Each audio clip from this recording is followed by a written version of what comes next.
Good evening, everybody. What are you sighing about? Who the fuck? Who was that? Who did that? You're getting crit. How dare you? Anywho, good evening, everybody. Welcome to Hard Knock Dice with this evening's another week of good old Goose of Saltmarsh. We are unfortunately down one gloob for the moment.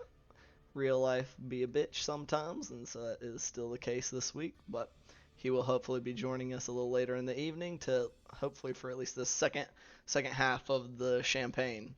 But on that note, we'll just kind of hop into the fact that we are still doing our Extra Life charity run, which is benefiting children's hospitals. They benefit children's hospitals across continental North America. Specifically, ours will be benefiting Children's Hospital of Atlanta. So that's helping sick kids out, always a worthy cause. Plus, maybe be able to win some cool stuff like a digital copy of Tasha's Cauldron of Everything, as well as a mouse and a gaming mouse and gaming keyboard at the last couple of stages of $2,500 and $3,500 respectively. So definitely look into getting that up to us. I have actually just been informed that Gloob is on his way, it looks like. So hopefully we actually won't be missing him for too terribly long. So I'm just going to talk a lot and kill as much time as possible. But anywho, I guess unless, do we have any, I know, actually, I'm so sorry. We had a birthday here yesterday for one. Oh. Bartholomew Fairfurrow's player, Kant, had a birthday yesterday, so happy birthday, buddy. I meant to say that as soon as we got in Skype and got sidetracked. My bad, man. So I hope it was a good one, and of course that means you have your birthday 20 to use as you see fit. Hell yeah. So you've got that for whenever you do something particularly important. See, but unless anybody else has anything fun and or exciting to announce, we'll hop on into a quick recap. Nope. I'll take silence as a no. Last week, our party had been working their way into the Dreadwood in an attempt to secure the aid of Burl in the war against the Sahuagin with Saltmarsh. They had been told that basically what would need to happen is they would have to alleviate some of the pressure that the Rangers and Druids from within Burl were feeling from the Dreadwood, specifically to remove the Oni lieutenant of Granny Nightshade, who's a powerful night hag that dwells deep within the Dreadwood itself. Making their way within the wood, they encountered some dire wolves, which they dispatched rather swiftly, and camped it up for the night, doing a little bit of scouting using some familiars on Julian's part, discovering some shady movement off to one side of the forest, as well as what appeared to be the remains of a campsite on another section. Getting up that morning, they made their way to that campsite with some very swiftly, actually, due to some very high survival checks on Julian's end, and arriving at a scene that could only be described as a slaughter. There was a few bits of remains of whoever had been camped there scattered about, as well as the remains of the campsite itself. It seemed to have been ransacked and kind of torn apart. They then located the tracks of what they could only presume were the attackers of this camp, tracking them as best they could through the woods, finding remains of what must have been their campsite before following them even farther along until when the larger group split into four smaller ones, and choosing one of the smaller groups, they followed them for a while before coming upon a couple of conversing hobgoblins, as well as a trio of goblins. Not Bart, my goodness. Gloob and Julian flanking around all stealthy-like in order to make sure they had them on both sides before Bart, Jakob, and Ella kind of approached to be a bit, talk a bit, maybe see if they could get some cooperation, but that didn't last very long, basically getting only so far as to hear that, sure, we'll take you to our camp. You have to, say, more or less being told they would be coming with the hobgoblins and their goblin compatriots to their camp, at which point Gloob and Julian decided enough was enough and opened fire on the on the goblins and hobgoblins. A couple of the goblins who had managed to hide themselves, opening fire and getting a couple hits on Bart, and it just kind of immediately just fell apart into a bit of a melee. And that's where we're going to pick up, as we went through only one round of combat last session.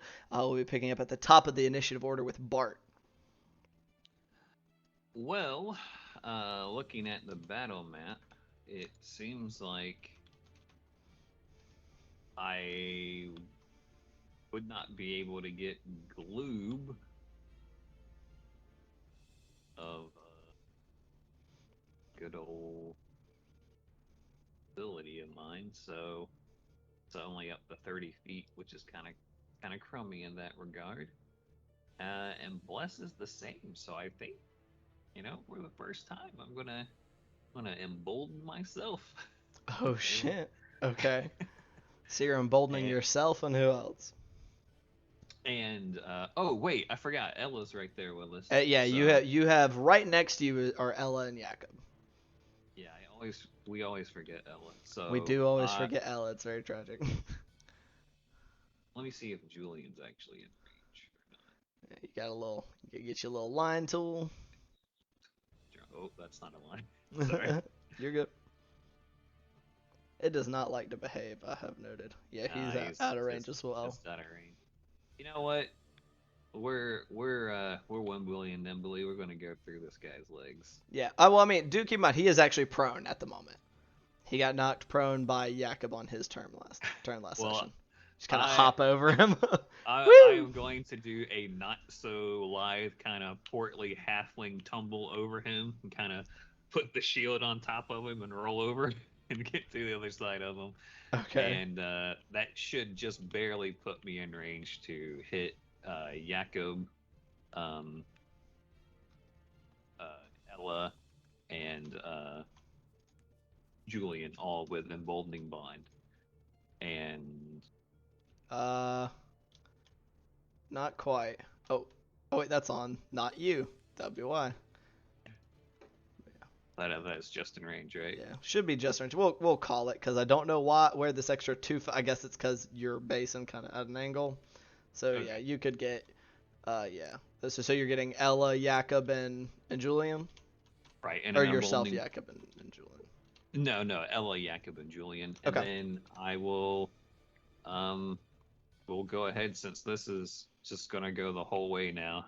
I tried and they stabbed, so we'll also call in a spiritual weapon to hit this guy that's prone, since advantage is pretty cool. So right. Melee spell attack. I really should have it in such a way that I should have made a unique version of this thing for you, but I didn't, because I'm not very smart. 27. 27 will 25, hit. 25, excuse me, is a lot better than a 7. So. Yeah, 25 will still hit, yeah. Alright. And just a d8 plus 5, so 7 points of force damage on him, and that's my turn. Let's move on. Alright, you said 7 points? 7 points of force damage, correct. Alrighty. So ending your turn, and I did give you possession of it. If you want to move it anywhere, I will make it fly for you as well, if I can remember how to do that. So you can move that wherever you actually wanted. I just kind of dropped it next to him. Yeah, right there's fine. Yeah. Okay. So that brings us to his turn.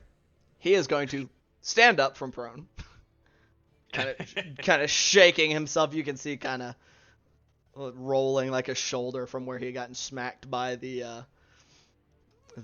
your weapon there. And I believe he's going to take a 5-foot step, exiting your space. If you are wanting to make an AOP on him, sure. You can go ahead and roll that. So 15 hit. 15 does not hit. You just, as you swing, it just seems to just kind of not, like, you impact the back of his armor, but it just doesn't. It doesn't really seem to go through. He's actually just gonna do his 5, 10, and 15. He's not actually standing on this mushroom, but nice. Which would, if you would so choose, Jakob. Or did you riposte last session, Jakob?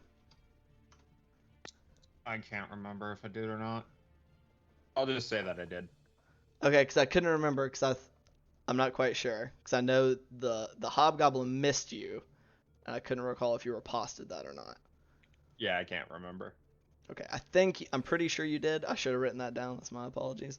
I think you did, which means your reaction is not quite back up yet. Ella, however, does get her AOP as he steps past her. That's cocked.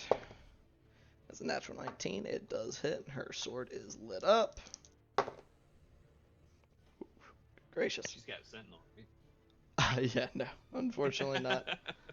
11. Hey, miss all the shots you don't take. Absolutely. Oh, good gracious. So that hits him. Oh, good gracious. She hits like a motherfucker. Okay. So that actually ends up being just that. Alrighty. I mean, when she rolls well, she's rolled almost max damage on almost every single damage roll she's done recently. Hell yeah. And once getting to his not perch of this mushroom, you see just kind of letting the glaive hang at his side, and he just raises up his left hand, and frost begins to cover, creeping up his palm into the fingertips before bursting out in a big ass fucking cone. Which I hope nobody will be upset with me, but I did a lot of research over this week to make sure that I was doing this right. Which I think that'll get it. so I would like all of our PCs within that cone to make a Constitution saving throw for me. So everybody. I am good. We're starting off real nice. I'm also good. Okay. What? Wait. I'm still gonna have to get what those are from you, but. It's a natural 20 for a total of 25. Awesome. 21. All right. I'm sorry, 23. Okay, good. I forgot to get my dice out before. Hold on a sec. Okay, and I gotta get. You said con save? Con save, yes sir. Oh shit. Better roll well because I don't have con as trained. Ew, that's gonna be a close one. At a you 6. still have emboldening 1. Oh shit. That's a D4, right? Correct. Yeah, because that's only a 16 before it. That is a 19 with the emboldening bond. Okay, so that is, unfortunately, as bad as I feel, because I know he's on his way, that's a pass for everybody but Gloob. Holy shit, they hit Gloob as well. Yeah, it's a 60-foot cone, dog, yeah. Oh man, I didn't see poor Gloob on the way back. Oh yeah, just behind the tree. Yep. And does it does not. For cover? He does not. It doesn't say anything about it. It just reaches right around cover and everything. Yeah. That's wild. All right. Trust me, like I said, I wanted to be very sure, so I checked a lot. I did not want to screw anybody.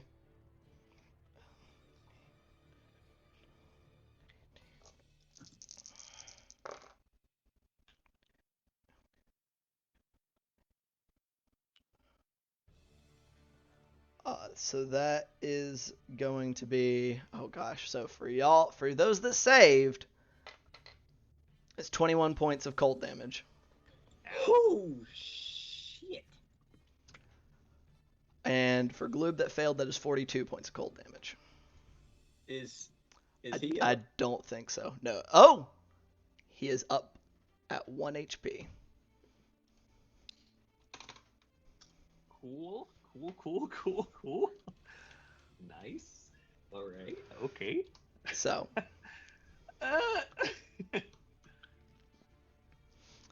So after doing so, this hobgoblin just a wide smile crosses his face, and he just says, "You all will be fine prey to hunt." And that's gonna end his turn. Oh fuck! My butthole. That's gonna bring us to Gloob, which I know. Oh god, man, I know he's close, but do here. He has 1 HP, but he told me he'd be being reckless. I don't know why he keeps telling me that. Just runs up to him with his full movement and spits in the guy's face. Super reckless. No, but I am gonna say that keeping with the intent of getting rid of ads like he was doing last week. Good gracious. He's going to take a step out and take a shot with his crossbow at the other hobgoblin. And he is not emboldened, correct? Yeah, he is not. Doesn't fucking matter. This is a natural 19, so that's definitely gonna fucking hit. And they are right next to.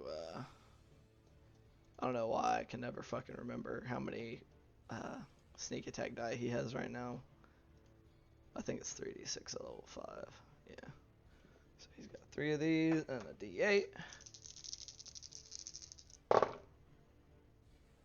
There, that was really good. 12, 14. Does it look like 16. Ella also made the save? Yes. It looked like I said, all of you, literally the only person who failed was Gloob. It did, however, it definitely hurt Ella a lot. Check, so make sure I apply that. I think it hurt everybody. Like, you guys are all now feeling a whole lot shittier. I'm feeling a bit frosty. You feeling a little under the weather? At least you passed the save. I think that would have put you down, right? If you hadn't passed it. Yeah. So I'm sorry, I got let myself one get shot something. down. 12, 14, 16 plus fucking 5, 20 fucking 2 points of damage. Yeah. Gloob kind of steps out from behind that tree, lines up the shot, arrow comes through, just slams right through the back of this thing's throat. It just immediately just kind of tumbling onto the ground. Yeah. Hobgoblins have a decent AC, not so high HP, and then he's gonna step back around this tree because while he is being reckless, he is also feeling astoundingly shitty right now. Just a might be really fucking terrible. So, and as Gloob ends his turn, this guy's gonna take a legendary action. Gonna move up any? Huh? Is Gloob going to move any? I am not gonna put him in further harm's way at the moment. I'm trying to be minimal with what all he does right now, and he's in a bad spot. So, as I said, this guy is now on his turn going to take his legendary action, and just kind of not even seeming to register that the other hobgoblin has fallen. He just kind of snaps the fingers on his free hand and vanishes from view.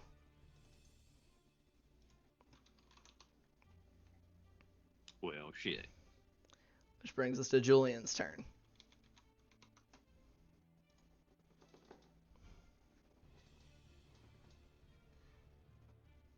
You're muted, Julian. I gaspily said, okay. And he was over... God, come here. I don't need a ruler. Yeah, I do. He was right here? He had been in the same square as the mushroom when he vanished. Okay. Mushroom square.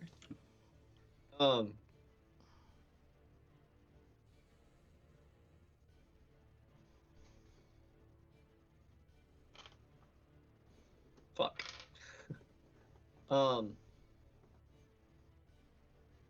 I'm gonna put 2 arrows, because there's nothing left alive in the area. Not that you can Right? see. Alright, I'm gonna put 2 arrows through that square, I Okay. guess. Make 2 attack rolls at disadvantage. Well, the first misses. Okay. Oh, and the second one is a much better roll. But what do we determine? Yeah, all that damage is valid. Uh-huh. It'll be a 23 because I had a 15 and a 17 on that second. Okay, go ahead and roll damage. Right. Oh, I didn't set my dice up. I have to find the correct dice.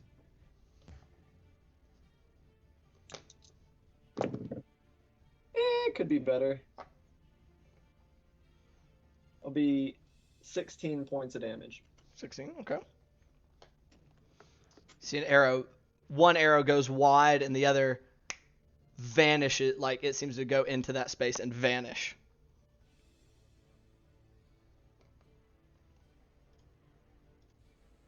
He's right there.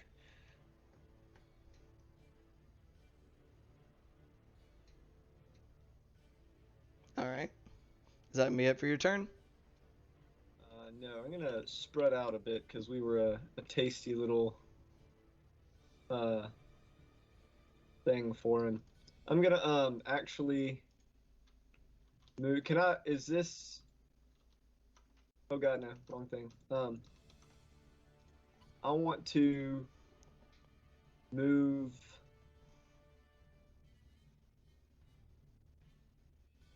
Could I take cover behind that?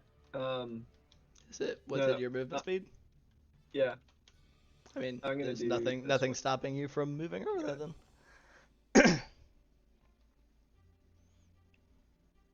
Move right there in case he gets any more AoE-ish ideas. Sure.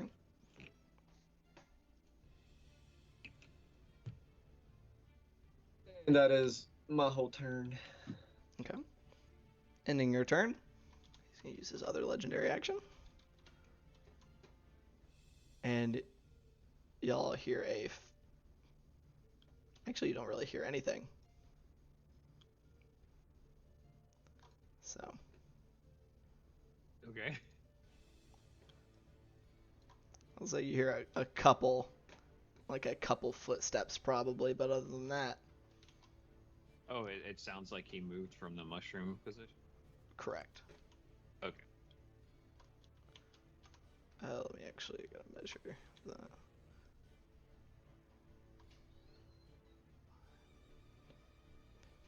What's up, Glue? Hello, everybody. One HP. Yeah. I got 1 HP. You got Yeah. Cone of Colded and failed your save, unfortunately. 42 points of damage. Oh, jeez. Yeah, he Yeah, rolled that was our reaction really too. well on his damage. Literally everybody else saved, including the NPC, though, if that makes you feel any better. You then did turn around the game over the shit out of the other. Of the other hobgoblin, yeah. Yeah. You're just like, well, that hurt, and so this guy's gonna die for it. Yeah. He shot him in the neck. The dude then proceeded to turn invisible. I didn't know what else to do, so I just shot at the empty square, and one of them apparently hit, and then he moved away. We don't know where he's at right now. Correct. Gotcha. Wonderful. All right. That will then, after taking his other legendary, that will bring us to Jakob. What are you doing? All right. Let's see. I have 30 feet of movement, so I'm going to move this way. Oh, trees are blocking me. You do, yeah. The trees are a bit of a pain in the ass, I have discovered. If you 5, move your 10, camera down low 15. enough, you can. Yeah, yank the little green thing all the way down, and it'll I move didn't a lot of them out of reset. the way. Oh yeah, Yeah. lock it. Click that little lock next to it. Yeah, you want the lock next to it to be green. Thank you. I messed up the cameras. What?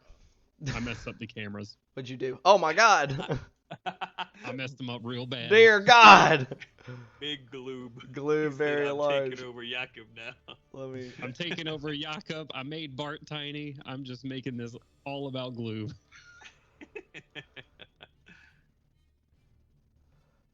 Welcome though, buddy. I'm glad you were able to get away a little faster than we had initially anticipated. He just League of Draven to our Saltmarsh campaign. He's got the glue lighting, not the mood lighting in the background. Reset your settings. So what were you doing, Jakob? Keep on doing your thing. Buddy. As I'm walking forward, I want to take my greatsword and sweep it back and forth. Sure.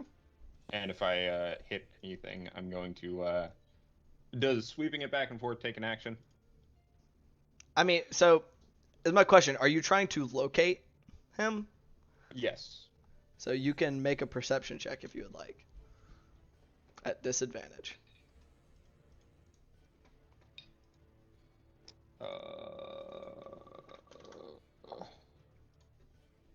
16. You do not know where he is. So you go along kind of sweeping, and you don't hit anything. I'm also going to move over here. Okay. Just in case if I don't know, walk into him or something. Sure. Jakob said, "I want to be the guy in closest melee range." That's fair.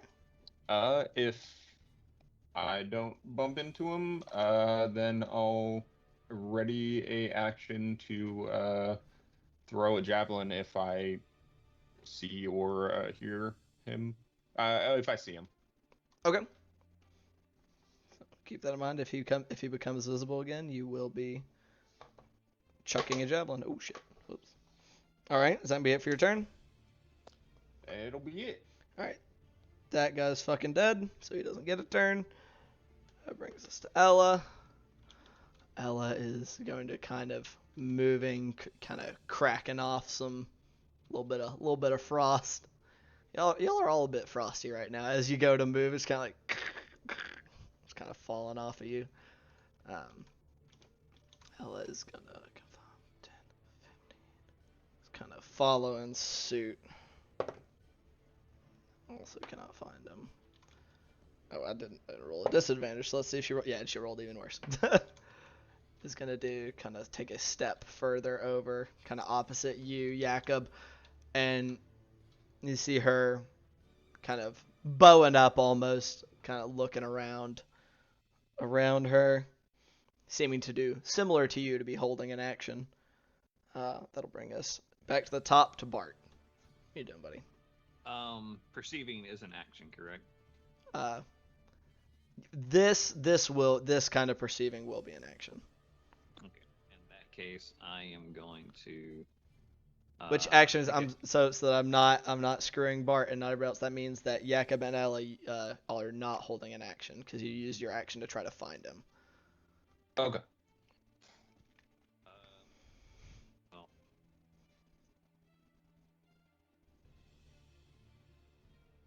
Just squared it.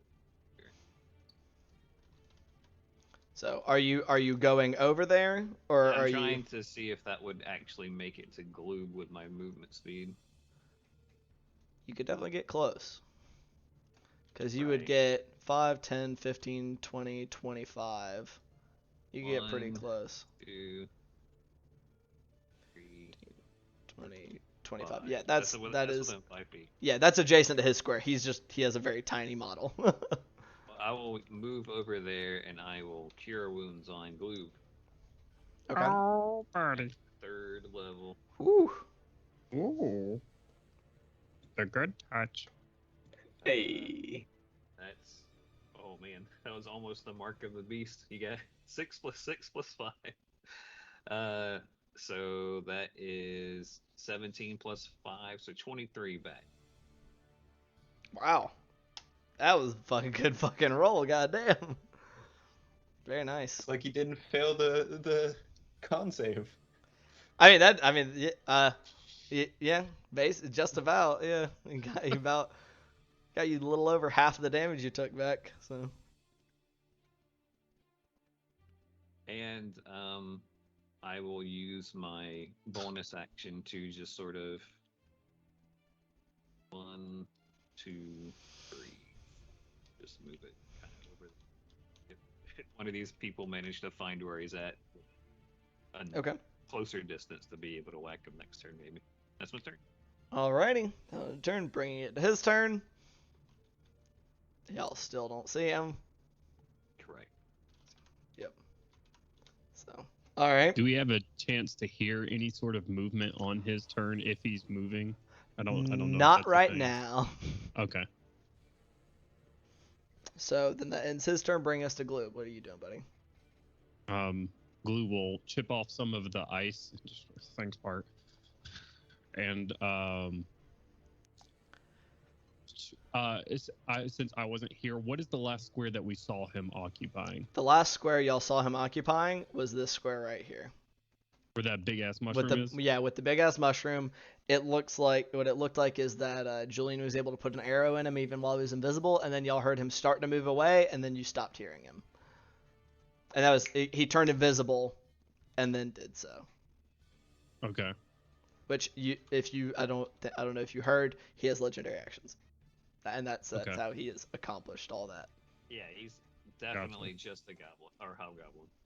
They all have legendary actions. Absolutely. Even if you play one as a race, it's pretty. They perfect. that's one of their racials. They just get legendary actions. All right, so if Julian dies, That's actually what part of the Fey Hobgoblin thing that was from the what the UA was. That's how they buffed him. They gave him legendary actions as a racial. In that case, Gloob's gonna turn his crossbow on himself because I have a new character to play. Oh shit. No. I am going to. Sorry, I'm trying to get my wits about me. Yeah, you're good, man. We just heard. That's the last place we heard or saw him. Yeah, you saw him there. It sounded like he moved away a little bit, and then see, you didn't hear anything else. We don't see like an arrow of Julian's just walking in No, his direction. or it anything. vanished when it Okay. made contact. Yeah. All right. In that case, I'll just run over to one of these trees, over 5, 10, 15, 20, 25, I guess right here. All right. And I'll try to break line of sight from, I don't know if I am, but in that case, I'm just going to try to bonus action hide. Sure. And Go then ahead and roll that. hold an action in case he does pop back up. All right. So you're holding an action in case to shoot, I assume. Right, to shoot if I see him again. I don't know if this is an advantage or not. The stealth, I would say so. Yeah, go just assume unless I say otherwise. All right. It's a 15 plus 11 for 26. Very nice. All right. yeah, I wish that Hex was Hunter's Mark right now. And real quick, have we said anything to this guy? Which one? To the guy that's disappeared? Has anybody called out sent to him since he's gone invisible? No, nobody's tried to say anything to him. You did hear. I will say you did miss that when he cone of colded you guys. Mm-hmm. He did say that you all will make fine prey before turning invisible. Okay. That's it then. I'm just gonna stay quiet right here. Okay. You are hidden. Okay. That will bring us to Julian's turn.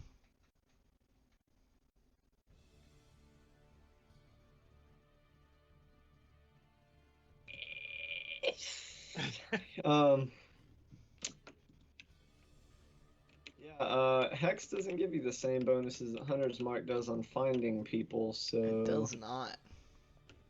You do give them disadvantage on it a type of check. So I don't think it very rarely comes up in the grand scheme of things, but in that case, whatever the I forget charisma's concentration. It's not checks are called. saves. It's not saves. Not saves, just checks. Correct. Oh, dex. Sure. For future reference for that Yeah, that's fine. sneaky. Sure. And your boy's gonna hold his turn to shoot him if he appears again. All right, that ends your turn. He takes his other legendary action. Brings us to Jakob. This guy's just like chugging like a big Gatorade thing of healing potion right now.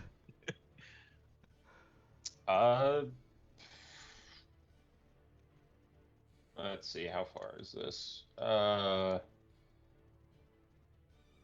I'll do the same thing, swinging the sword left and right, Sure. trying to find him, going straight down to here.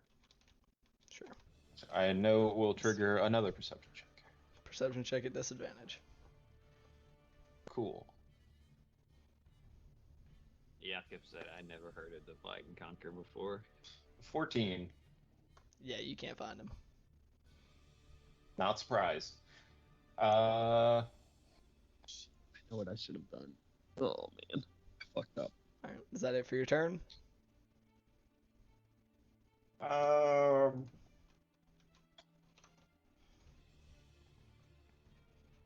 I'm gonna bonus action dash.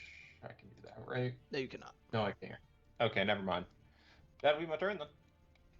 Fucking Jakob said he took some rogue levels. Yeah, Nobody, no, when I nobody did was not. looking. All right, so that'll be your turn.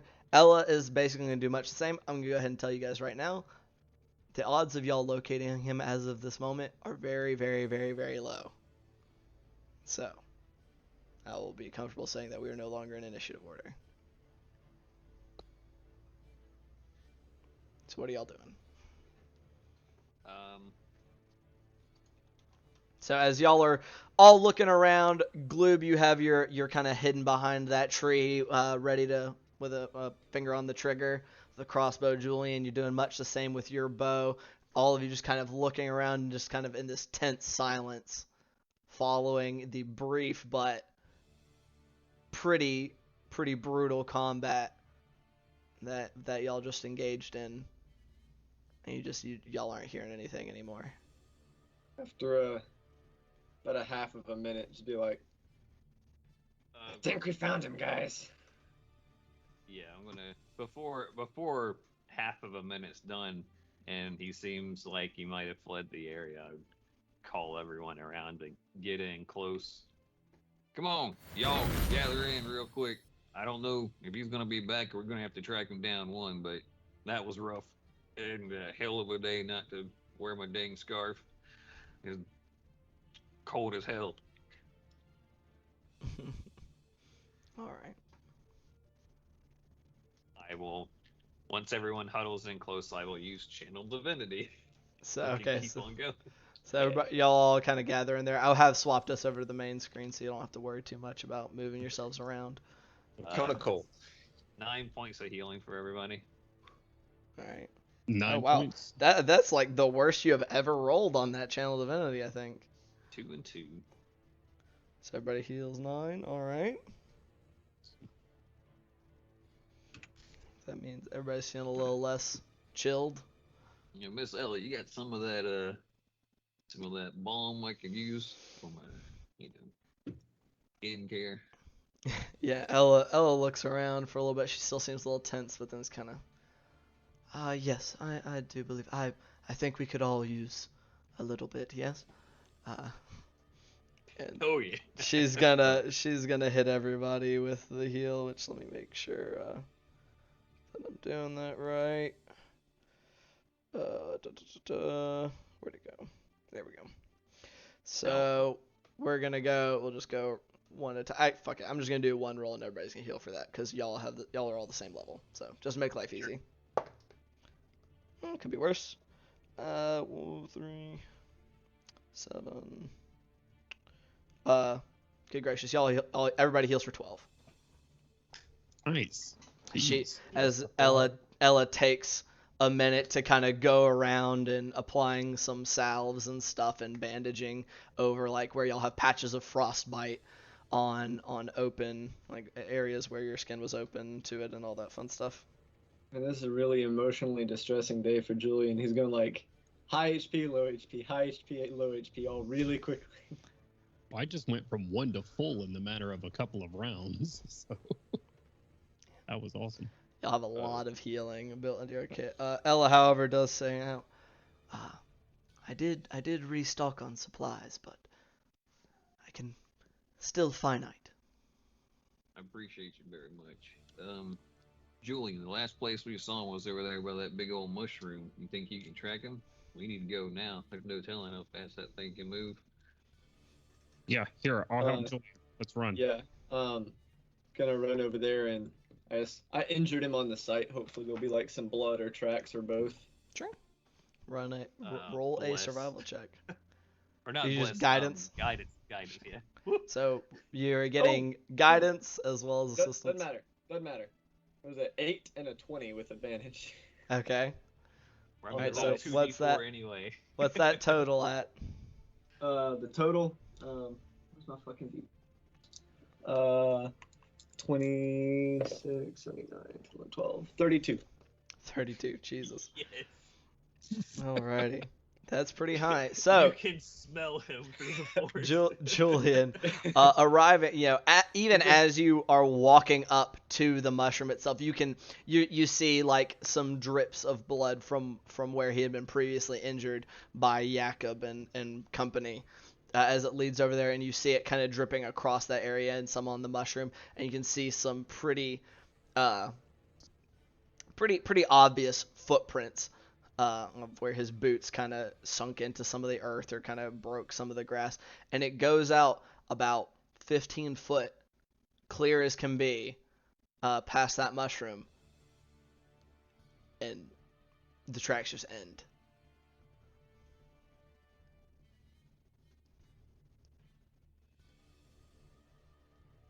They probably see me doing that exact same facial expression when they get to where the tracks end, like, well, he definitely made it here, but it stops here. Well, Is it let's next give to this a tree or shot. anything? Do what? Seemed like he might have climbed up a tree or anything. That area where he vanished, there's not a tree next to it. Okay. And that's like, I don't want to rob you of your natural 20. There's not anything to track from where it ends there. I would like to attack the square where right after where it ends. It's like, Twice. Sure. Just in case. Roll an attack roll for me. Just standing there and Jakob starts chopping. He just 25 and stopped 26. and then jumped 5 feet, and that's it. You just slam your sword into the ground past it, just like sinks down like half the distance of the sword, but it's just right into the earth. All right. There's Well. no residues or Not that you like. can see. Oh god, there's no trees. There's trees around, but it doesn't look like there wasn't one within like for him to climb right there. It's not like takeoff tracks, like he gathered his weight and jumped up to fly or any shit like that, right? No, there's no increase of weight or anything. It just ends. I will say, how about this? While there's not an increase in weight, it seems like his step like was lighter, like on one foot as he like stepped into that square. What would be that square? Your boy looking around in the sky. Do I see anything? Roll a check at disadvantage. Yeah. Yeah, no, I you mean, do not. even without disadvantage, that wasn't gonna go anywhere. I gotcha. Yeah, you see no sign of him. For the sake of my throat, I won't replicate it, but Julian shouts in frustration. Very well. When Julian seems like he's faltering a little bit on trying to find this trail, I will bring up the doorknob and wave it around a little bit, let it glow up with some magic energy, and sort of let the light kind of shine out of it in a cone, and see if I can't use some detect magic to see where he might have been going. Sure, go ahead and detect magic for me. Okay. But perception check. I mean, you're casting detect magic, correct, or no? Right. Yeah. Okay, I mean, you're casting the spell. I'll say like there's no immediate active magic that you can sense within 30 feet of you.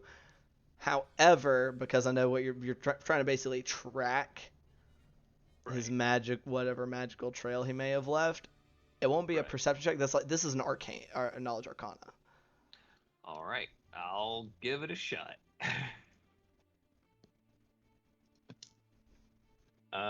16. 16. Not anything that you can like with what magical knowledge you do have, Bart. You're not really like familiar with the intricacies of the mechanics of magic. You just you ask Sorolely for things and she provides. Right. Generally speaking, so you just Well, ask Not Rolly really. for an explanation then. Come on. I'll keep it up and just kind of see if I can't sort of pace around the area and just sort of start making, I don't know, go in a direction and turn maybe 15 or 20 feet and go in another direction, another 15 or 20 feet, and see if there isn't anything nearby in the area where he disappeared. Sort of. so you move around kind of during because detect magic lasts like 10 minutes, right? If I recall. Right. Yeah. So- just doing that for a little while. Yeah, you do that for a little while and you don't seem to pick up anything more than you did previously. All right. Wherever this fella's gone, I don't think he's anywhere close. Wasn't didn't the group split up? Could we go back and see if we can catch up with the other group? That's probably where he was at. In all honesty, he's probably going to go to find another one of them groups. The minute Jakob says that, Julian's gonna immediately sprint back and check the any of the downed enemies for signs of life. See if they succeeded those death saving throws. They are Two of them. very dead. All of them. Yeah, Damn it. it's been a minute. Hey, they could have made successes, all right. Stable at 0. One of them had a crossbow bolt through. Like most of them had arrows / bolts through them that were kind of in bad places. Hey, anybody can succeed those death saving throws. Those are unmodified rolls. If they get a death saving throw. Have Let's we go. gotten the idea that they are heading towards like any sort of home base or fortress? Is that something we've kind of gathered by now, or has that just been an assumption that we've been making, or is this just like a roaming band of goblins and hobgoblins?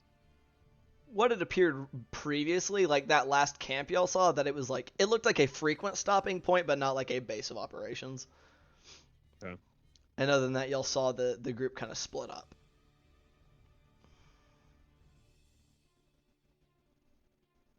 I think we need to hurry back and check on the check and see if we can find that other group, because I don't think we're Yeah. gonna get any leads here. Pretty much as soon as he says that, he's gonna be like, all right, well, let's move. I'll scout ahead. I'll stay 30 or 60 feet ahead of us. I'll run in front of the whole group and I'll be stealthy, and then we'll ambush them as soon as we see them. We should If we don't, they have a heads up that we're coming. we should keep the group split a little bit. I don't want to get hit with another one of whatever that was. Well, hell, it seemed like it covered half the damn forest. I don't really think we got much of a chance. I mean, that was big. That's what she said. I'm gonna scout ahead. Okay. So, y'all are going retracing your steps to go back to where y'all saw them originally kind of break off from each other. If we can cut off time by since we did this number and they V'd off from each other, Mm-hmm. we went to the far one. You did. If we can cut off time and just cut straight through the woods off the path and find that camp, that would save us tons of time, I think. Maybe a little bit more difficult to navigate, but It would be a harder check. It's also assuming that they went in a straight line. sure enough. But I assume we would at least run into the path of Right. the other one. Right. You are. What do you guys think You we can can- always try. We can try to cut across, or we can just follow the path. Following the path's going to take longer. It's up to Julian. He can pick up a trail if we come across it. In a hurry. Could I? Do you think that's something I'll be able to do to him within his capabilities? I mean, you're mostly a seafaring man, but you also have weird predator instincts granted Yeah, unto this you ain't- by the good doctor as well as your patron. So I mean, while it's not like you have like favored terrain in the woods, I won't say you can't try. All right. I won't say you can't roll a dice for it. I'll also with a go little ahead help, and point yeah. out that it's now just a little bit afternoon at this juncture. Because y'all been kind of following these guys' trails since the morning. Like you found the camp that morning after a few hours, and then you followed them for several hours. So it's probably actually around like 2:30 in the afternoon. Let's give it a shot. I've been hunting before, and trying to find tracks that we don't know exactly where they're going to be is going to be incredibly difficult. I think we should go back to the camp where we know the tracks start. It might take a little bit more time, but in the long run, it'll save us. Whatever we're gonna do, we need to do it now. Okay. If one disagrees, then we're not going with it. Let's just follow the trail back. We'll say safe option. Add a jog. Okay, so y'all are moving more quickly. Yeah. I'll full out sprint in front of the group. Okay, yeah, so that means y'all cannot be stealthy. This is not a stealthy backtrack. I can't stealth run. No, not y'all cannot be moving at a quick pace. Julian is stealthily. moving with exactly the amount of delay necessary to make sure he's still following the tracks. No more, no less. So, well, that's the thing. There is, if you're trying to move quickly, you'll kind of be depending on how fast you're moving. If you're moving at a pace that you would not be hindering your ability to track, you would not be moving at a fast pace. Like You're faster moving than a stealth pace, though. Faster than a stealth pace, Yeah, but not. That's But what I'm saying. Like he's moving Right. exactly as Right. quickly as he can without hindering his tracking. If we're backtracking, I mean, we don't necessarily need to it's follow all the tracks. Yeah, I mean, there's still tracks because it's not like it was a straight fucking line. Like they kind of wound their way through the woods. There's no path that these guys were following. Y'all were following the tracks of Right. these guys through the woods. But Gotcha. at this point, it's literally the path that 5 people Right. went through, and then another 5 people. Right. Four, and then 5. Y'all, like I'm not saying this. Oh, I it would thought be. it 2 hobgoblins and 3 goblins. Y'all follow the path of 1 medium humanoid and 3 small humanoids. Oh, okay. There was a 4th present, or a 5th present when y'all arrived. Like I said, it will be an easier check, but because there's no like clear defined path within the woods, there is still a check involved. So it'd be an easier check. You would be making, if you're trying to move at a quick pace, you'd be making that check and any perception checks y'all made along the way at disadvantage. So it's kind of the trade-off: speed versus taking your time to actually, be able to check things out. So that is up to you guys, though. We'll be more careful with it once we get to the split up point and follow Okay. a different path. But just So- trying to get back to the starting point. Where So it just trying started. to shave off some time getting there in the first place. Sure. Yep. Go ahead and roll a survival check at disadvantage. 19. 19. Okay. Even at disadvantage, this was a path that you had already seen and y'all added to on your way here, so you are able to find it and keep easily enough track of it as you guys go. Does anybody want to roll any perception checks as y'all go along your way? Because going at like a normal pace, this took y'all about an hour. Yeah. A little over an hour even. Are those at disadvantage as well?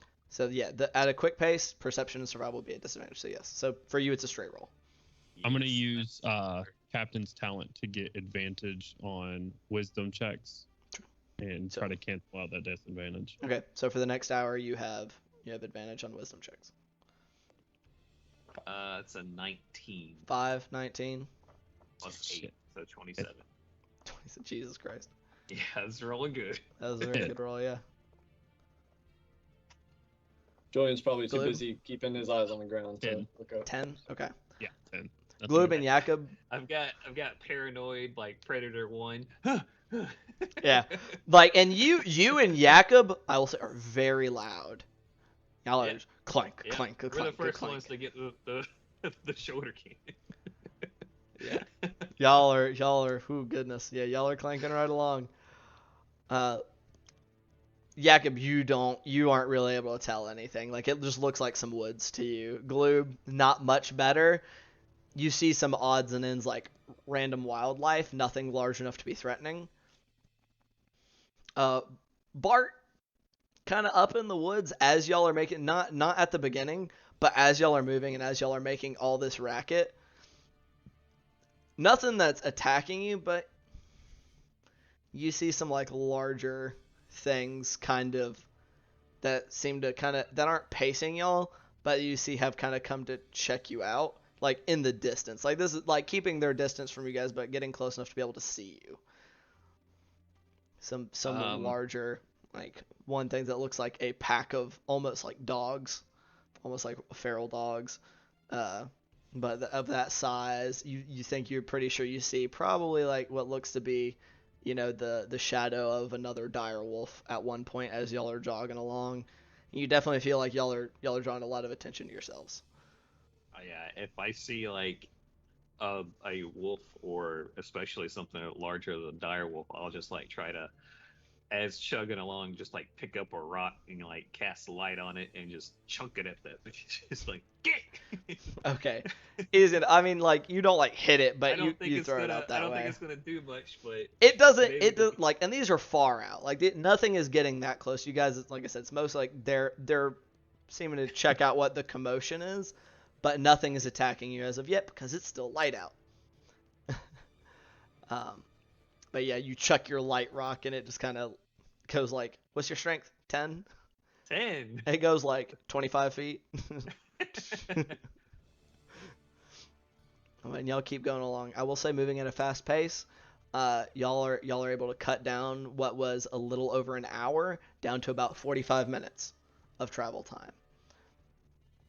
So you definitely feel like you saved time, but it's one of those where you're like, I know we were moving faster, but because of the high intensity of the situation, it doesn't feel like you saved time. It still feels like it took forever. As y'all kind of follow Julian, who's like bloodhounding his way up this trail. But in those 45 minutes, you do come back to where the trail split. All right. Whew. Give me 1 second. All right, let's go. It's not worth it. What's wrong?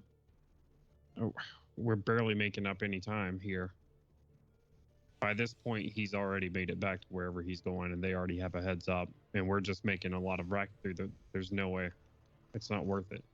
Well, we still got to go somewhere. We can still go after it. Not gonna just go home. So really, the only way is forwards at this point.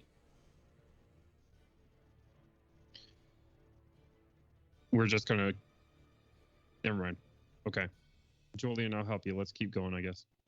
Okay. I'm probably gonna have an ambush set up for us, but I mean, what else is there to do?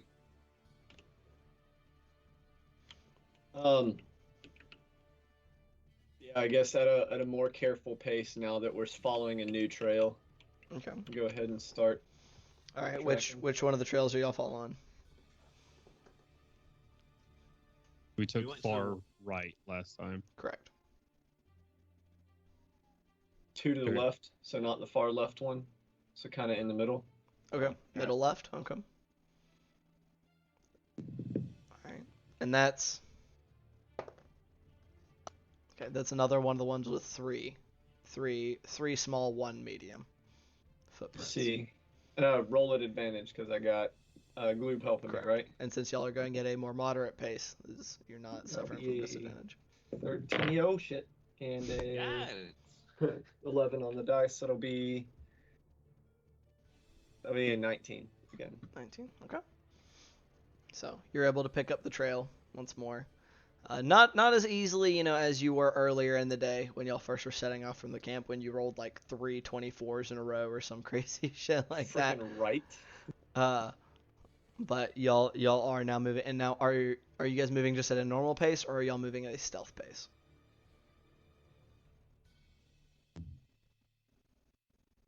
I say a normal to quick pace until we get about 15 minutes or 10 or 15 minutes out from where we think the last one was. I know not all of them are going to be like perpendicular and end at the same time, so we may just fucking run into the middle of their camp. But like OOC me says, like it's probably going to be a little bit further in, right? Because So- this is This is the far right one, which means This it's is closer to second to the left, and yeah, these are, and all of them have been. All of these trails have gone deep, like just from like how Julian's rolled on survival. I'll say easy enough. These all have been going deeper into the wood, just in kind of slightly different directions. Is this the farthest right path that we haven't been on? Y'all went on the farthest right path previously. This is the second to the left. So you have 1, 2, 3, 4. Y'all went on number 4. Y'all are now following number 2. Oh, okay. So we're not doing 3. Correct. Correct. All right, we're doing 2 right now. Wouldn't 3 be? We were- I honestly think 2 is actually a really good choice because if he's going to give someone a heads up, it's going to be the closest people he goes to, right? Or at least that's my thinking of it. So we exterminate 2 and 1, and then our chances are better. That's at least my thought process right now. And I'm doing all of this out of character, and I don't know why. We already did 4. You already did 4, and Right, y'all that's where y'all saw them meeting. Y'all have eliminated the goblins and hobgoblin that were present there.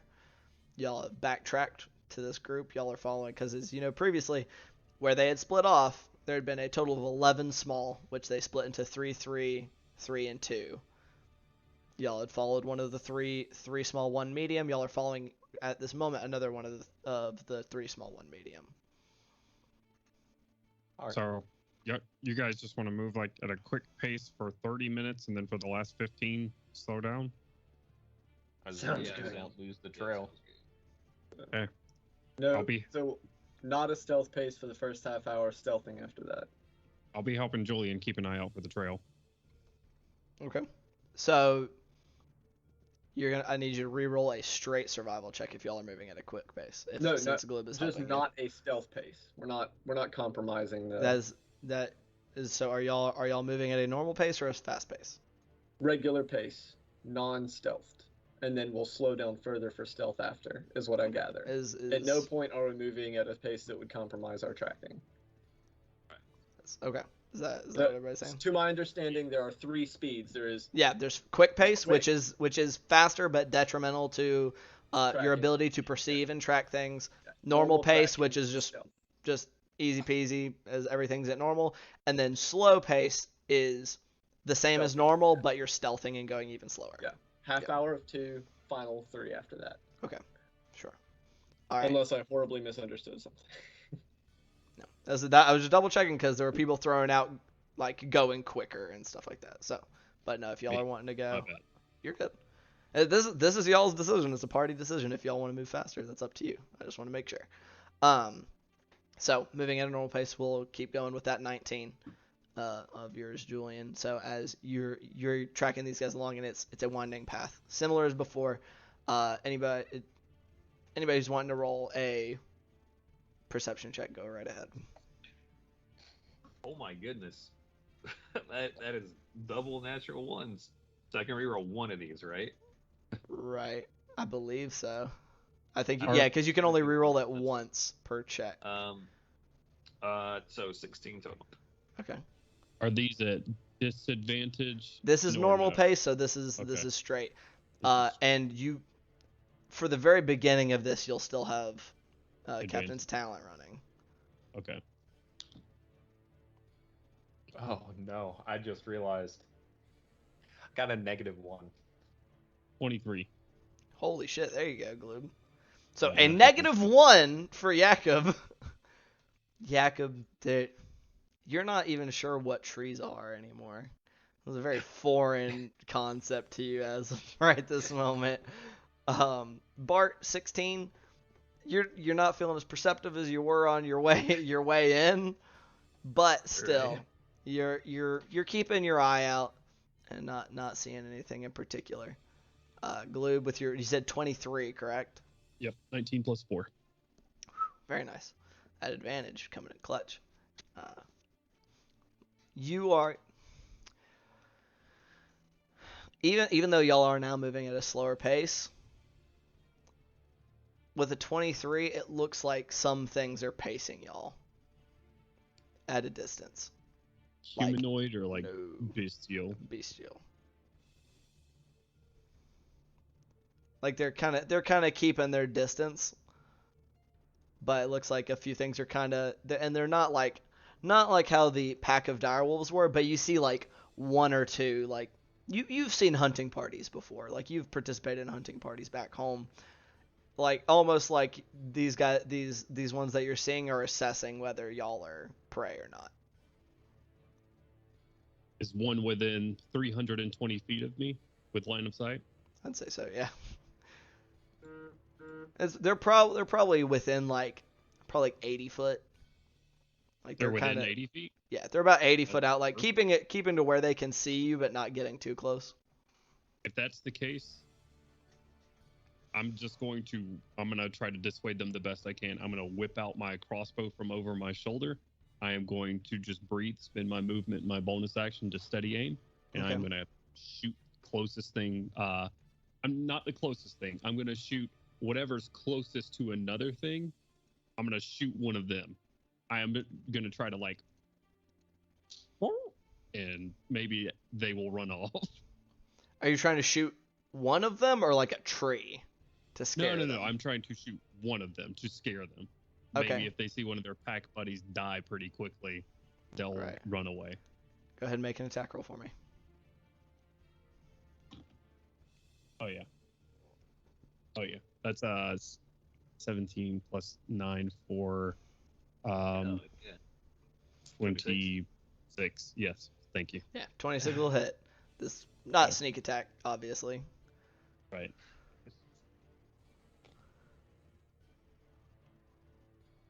Oh, plus 6, so that's 9 damage to it. 9 damage. Crossbow bolt. Y'all see as you're kind of going along, Gloob, who's kind of up in the front with Julian, just kind of looks around. He unslings his crossbow, sights, and fires, and y'all hear a kind of a yiping noise of pain as you hit your mark, seeming to sink kind of in the rib cage of one of these, like kind of like they're far out, so look kind of doggish in size. Like dog, small wolf, maybe, you're not quite sure, slams into it, and it just like lets out that yipe of pain in the distance, and you see it kind of like limp away, and they pull farther back as y'all Okay. are going along. Keep going. I'm gonna keep pace and watch the rear, and I'm gonna reload one. And if there's another one, I'll send another crossbow bolt out there. Keep going. Keep letting Julian guide you. I'll keep sight of you. I'll keep trying to keep an eye on things. Sure. So, y'all travel for the first half hour about this way. This happens within like the first 20 minutes or so, Gloob, Okay. when you took a shot at this thing. And they do seem to pull back, like you don't really see one any long, like they seem to kind of broken line of sight with you. Okay. After you do that, after you show some aggression. But y'all make it that first hour, and then you said you were all stealthing, correct? Yes, after the first half hour.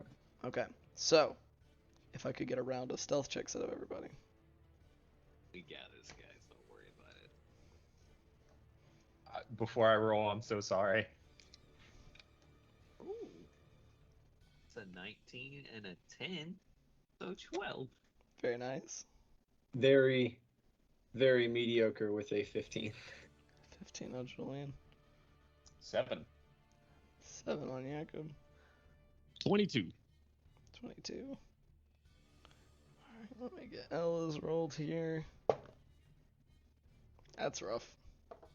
It's a natural Yeah. 1. Maybe I should give these boots to one of you guys. As y'all like go to start to stealth, Ella just like fucking like foot on a root at some point and just kind of pitches face first kind of into some of the underbrush. In a panic, I'm going to wildly throw one of my javelins into the tree line. You chuck a javelin just out into the woods. There's not really like into the tree line. Y'all are in the trees right now. If he rolls 3 natural 20s in a row, can he hit the Oni? You just chuck it like almost straight up in the air. He's got the Olympic arms out. Oh yeah, you're doing the like, yeah. All right. So some of y'all stealthing better than others. Gloob, you can't help but feel like almost everybody in this group but you is very loud. Julian's doing pretty good. Bart has done worse. Ella and Jakob seem to be having a singularly difficult time. So Yeah, I'll definitely hang back a second to help Ella up. yeah, she's thank you. Didn't see that root there. Squints at Oh. the ground a little bit. Just a root? Oh, well, shit. Lord. So y'all continue on stealthily. Julian, if you want to make just one more survival check for me. So keep following this trail. Also, I should probably turn off the super intense combat music as y'all are going through this. Oh no, man, that's It's that's just- driving right now. Is it? This- Know that we're about to get ambushed. Sure. That's all. This might be my worst survival check yet at a 17. 17. You're having a harder time keeping onto this trail, but you're still keeping onto it. You are now y'all are stealthing, and you're having to take more time to find the trail. You know you're not making nearly as good a time as y'all were previously earlier in the day. It looks like maybe this group of goblins are just doing a bit better job of hiding their tracks as they traveled through the woods. So with that in mind, and that y'all are traveling at a stealth pace now, and with Gloob's dissuasion, I'll say just with kind of passive perceptions, y'all don't seem to notice anything else still seeming to stalk you as at this time, but kind of did a pretty solid number on that guy you shot there earlier. But so over this is about another hour of travel as Julian's having to spend some more time kind of throwing about for the trail, and as y'all are trying to keep quiet as you go, you guys come across another area, and it's not that the trail ends, but it leads into a, rather than just straight travel, you come up on another area, kind of not a clearing or anything, but an area that seems to be where those that are present, it looks like they kind of stopped for a little bit and kind of moved about. Kind of, you guys can figure they met somebody, kind of similar to how y'all came up on that meeting previously. So, is there anything y'all are doing from there at this time? It is now about probably a little after 4 o'clock in the afternoon.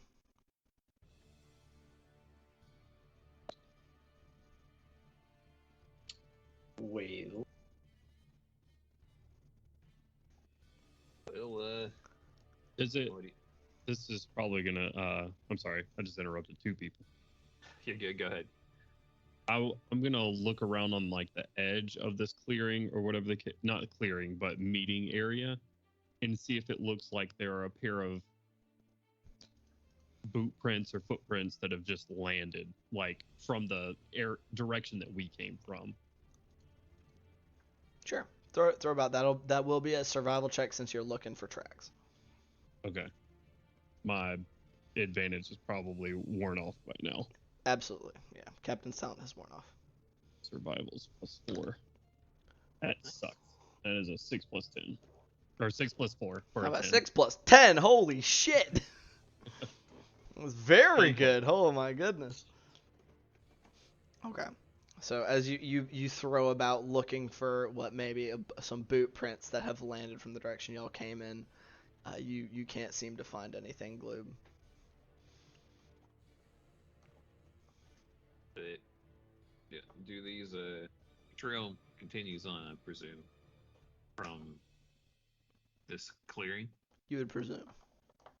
You'd have to pick the trail back up from this this meeting place. Does it seem like they started going a different way once they had this little beaten up? Yeah, I'll poke around, see if there's any divisions or change of directions or anything. Sure. I'll help him out in that. Okay, go ahead and roll a survival check at advantage. I do like advantage. Ooh, yeah, I really like advantage.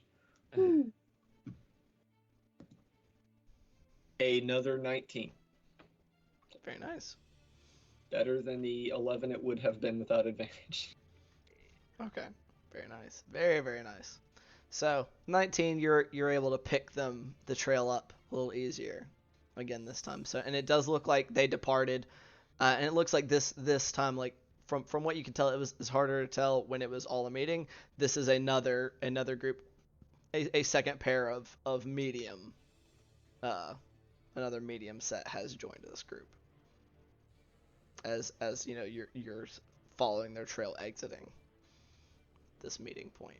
They seem like they're going in the same direction. Yeah, like that's how you're able to tell that there's an additional set is because they're all together. So you're saying, oh, there are now 2 sets of medium boots and 3 sets of small. You joined back up with them here then. Does that mean the ones that went all the way to the left are still going out? I mean, I don't know. Depending on how much faster he was, he knew where these places were. So he could have just stopped at every one of them. Right. Traveled out with this one. I don't know. Shit is right. Well, Guess we just keep on following them. hobgoblins, and goblins, they got good night vision, right? I have no clue. I think that's out of Julian's wheelhouse to know as well. Kind of roll knowledge or like a history check or nature check. Or Sure, a knowledge history. Why not? 7. You're not sure. You haven't had a bunch of interactions with goblinoids.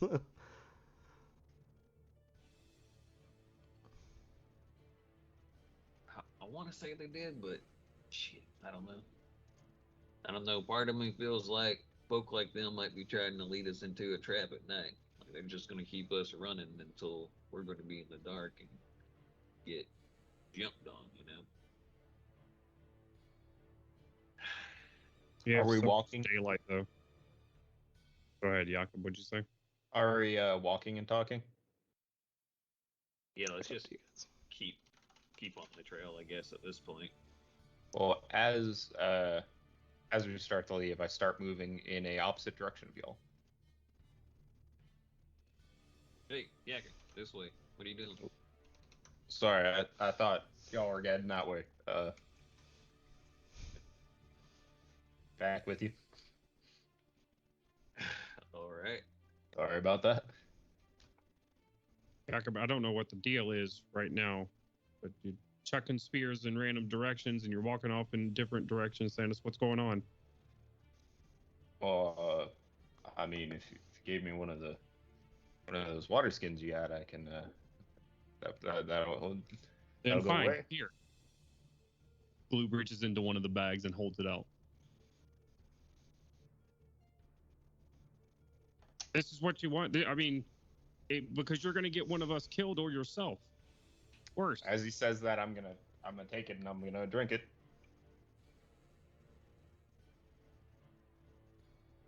Yeah, I'll let it happen. Yep. He's gonna- Julian doesn't say anything, but he does kind of shake his head a little bit. Thank you, Glib. Let's go.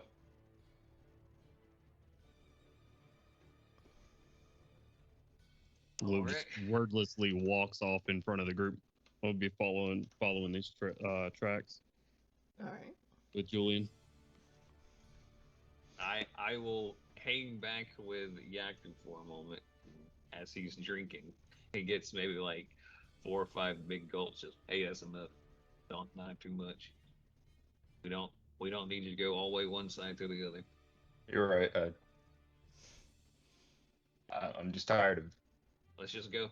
We Yeah. got keep in mind on what's at hand. Yeah. We can deal with this You're right. later. Just keep my eyes peeled. He's continuing on. A little bit disappointed, but it is what it is. Survival versus that. All right. So, as y'all move along, and now I do want to clarify: are y'all continuing to move at a stealth pace?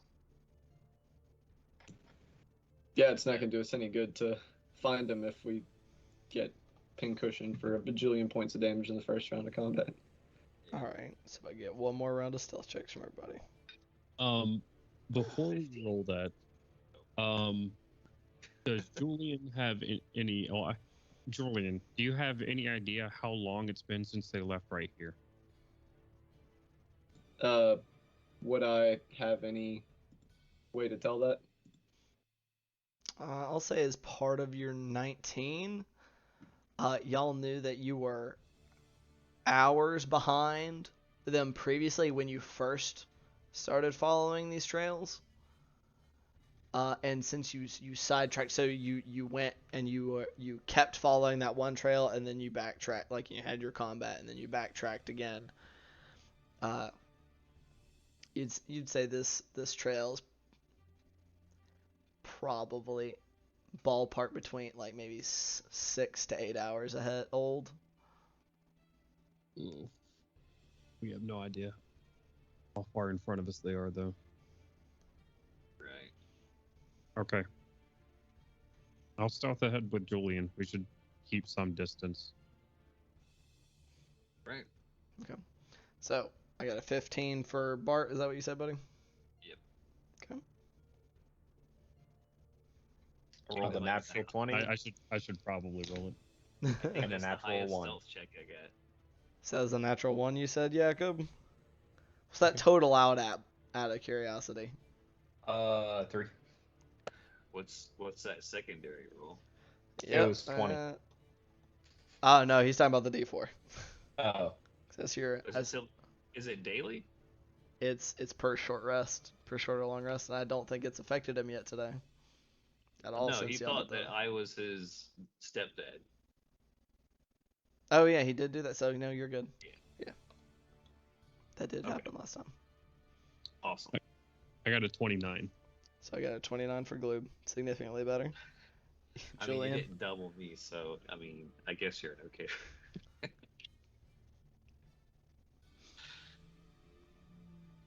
This is stealth. correct. 14. 14. Hey, at least it's not a natural Yeah. 1. Yeah. Yep. Let's see how I Ella guess does this small time. blessings. Ella rolled better than last time, but still not great. Okay. Jacob, or not Jacob, but Julian and Gloob, y'all are very glad of the fact that y'all are ahead of the rest of the crew. Julian, you're still having a little bit of a hard time. You're kind of multitasking, trying to follow the trail and be stealthy at the same time. So it's kind of splitting your attentions, a little bit of a struggle. But Jacob's just clang, clang, clang, like bumping into some of the trees or branches, like underbrush is getting caught on his armor and stuff as you go. You can hear it like snapping off bits of twigs and stuff as y'all go, but y'all are proceeding at a slowed pace. As y'all are going on for probably about another between 45 minutes and an hour, it seems like the tree, like as you're getting deeper into the woods, the trees are getting closer and closer together. Like it's just denser, and not like within feet of each other, but as the forest gets denser and the canopy is thicker, it doesn't seem like enough light is getting down below the canopy. And even though y'all know it's like, it's a little later in the day, but the sun should still be pretty high in the sky, it's dim. It's dim down here. And in some places you can see, like in some spots where the canopy is particularly thick, like there's patches of darkness within these woods as y'all are moving deeper. Since we're tracking ahead, just kind of a offhand comment to Gloob. I don't like this place. It's not natural. That's why we gotta kill this thing.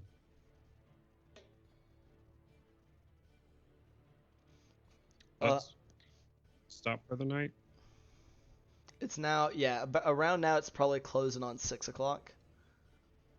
So about this time, as y'all are noticing it getting denser. Right. I don't want to, but we're gonna keep on, and we're gonna get hurt or something. And can also get a round of perception checks from those who care. 14 again. 26. Hell yeah, Very brother, nice. man. 17. 15 from Gloom. Actually. Yeah, 17. 17? Pretty good for Yakko. So 26, very easily. As y'all are going along, Bart, you notice like there's a lot, there's foliage and there's vines and stuff hanging, and most of them, you just haven't really taken note of them. But as y'all are going along and kind of taking note of, it's getting creepier in here. See some of the vines, and it looks like they're moving. Looks like the vines are moving. Yeah. Hey, fellas, what? These trees moving? I know we. Oh, not you too, Bart. We got Jakob down now. No. You... Shut up. Look. What? Look at him. I'm just gonna point out one of the vines. Yeah. Looks like it might be moving. So with him pointing it out to you, Gloob, you definitely see like, and it's not moving a lot, but it definitely looks like it's moving more than it should, because there's not exactly wind blowing through these woods. Can I get a roll of knowledge nature to see if I know what type of thing it is? Sure. Dirty 20. 30-20. So you couldn't put a name to it exactly, but you've heard tell of predatory plants. Predatory plant life and rumors of such things dwelling within the Dreadwood.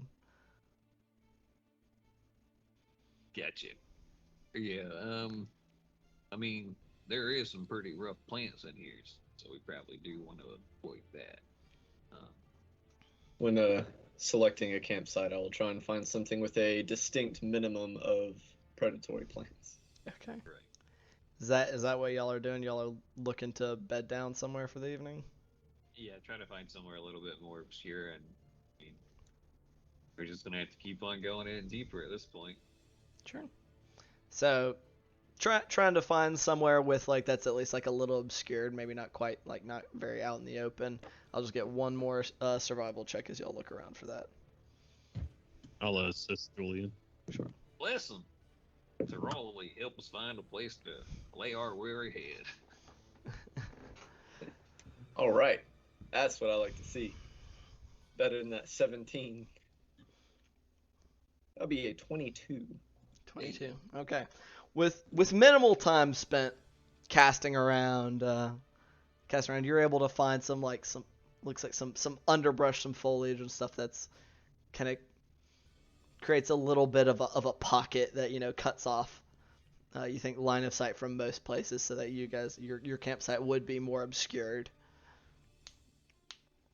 Within probably like 15 minutes or so, just kind of looking around and being extra careful. Like you have to kind of, you're like, oh, that looks like a good spot, and you go, don't like the look of those vines on that tree or some of those lines. Kind of a few places that look like maybe not so much. Some places that look like you see like some claw marks of like some beast in the wood that has kind of marked that as part of its territory. Kind of move off away from that, but you do eventually find somewhere. That's reasonably seems to be reasonably hidden. All right. Yeah, we'll empty the tank and then throw up a hut. What's your AC? 19. As you're taking a pee. Something bites a pee-pee. It's an evil bush. It does not like being peed on. Joke. Anywho. So as y'all are kind of starting to settle down. So, and it's like, and y'all know it. It's like just after like 6. Like it should not be this dark this early, but just not enough light can make it through the all the way down to the floor of the forest. Yes, Jakob. If we're all kind of sitting around, is there a campfire inside of the hut? Are y'all lighting a campfire? I mean, we gotta cook somehow. If there is a campfire, I am going to walk up to Gloob and say, thank you for giving me that, Gloob. Can you give me the rest? I'm not gonna drink it. I just need it.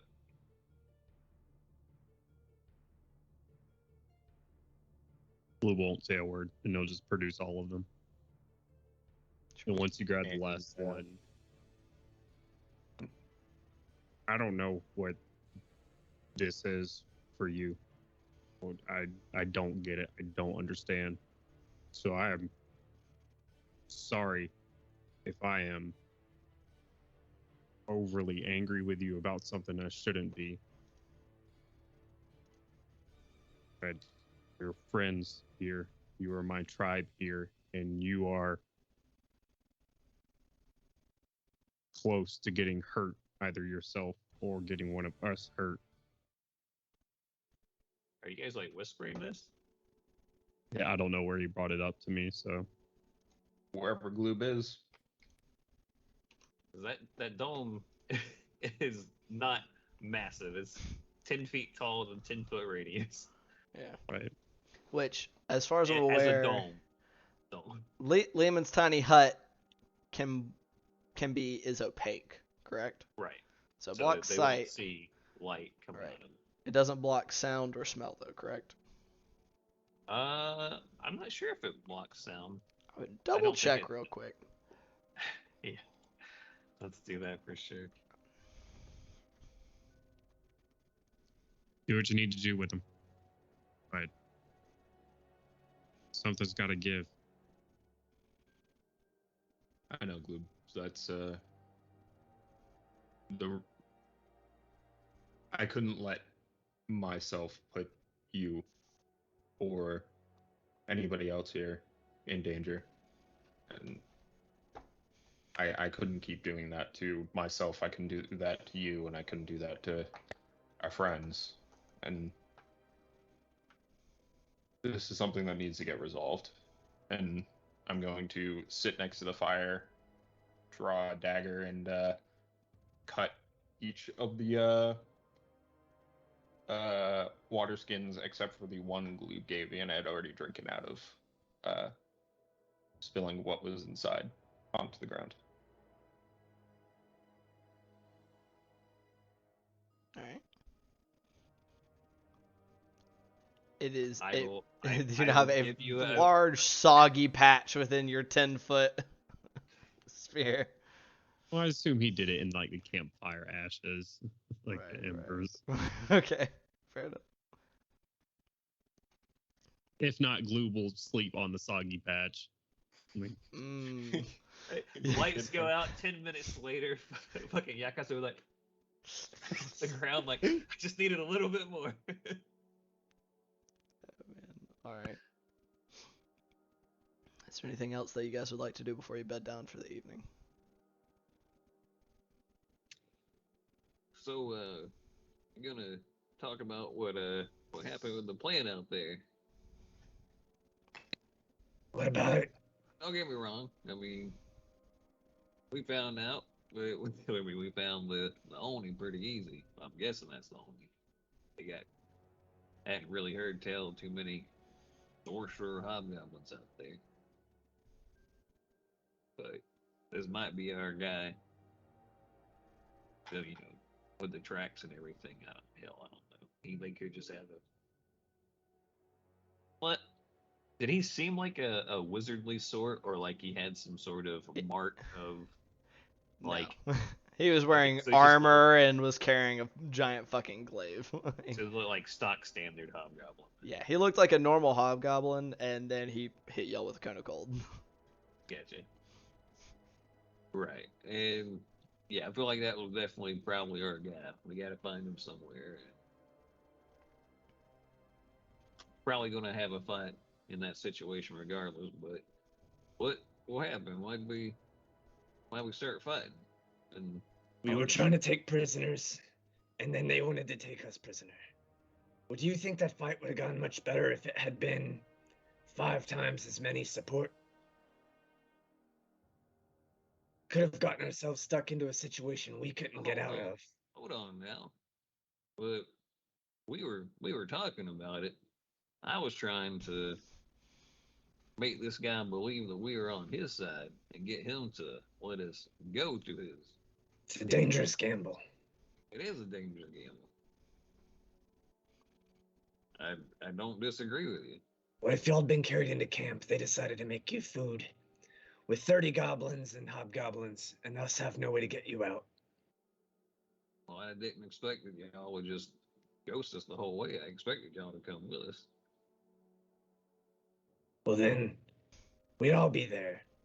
Right. Decide to cook us or execute us, and even harder to get out. My plan was maybe these hobgoblins are a little bit more cordial, and we could figure out a way to get the information we needed, and then we wouldn't have to have anything to do with them, instead of making a bloodbath and then getting their balls froze off. They already started the bloodbath part.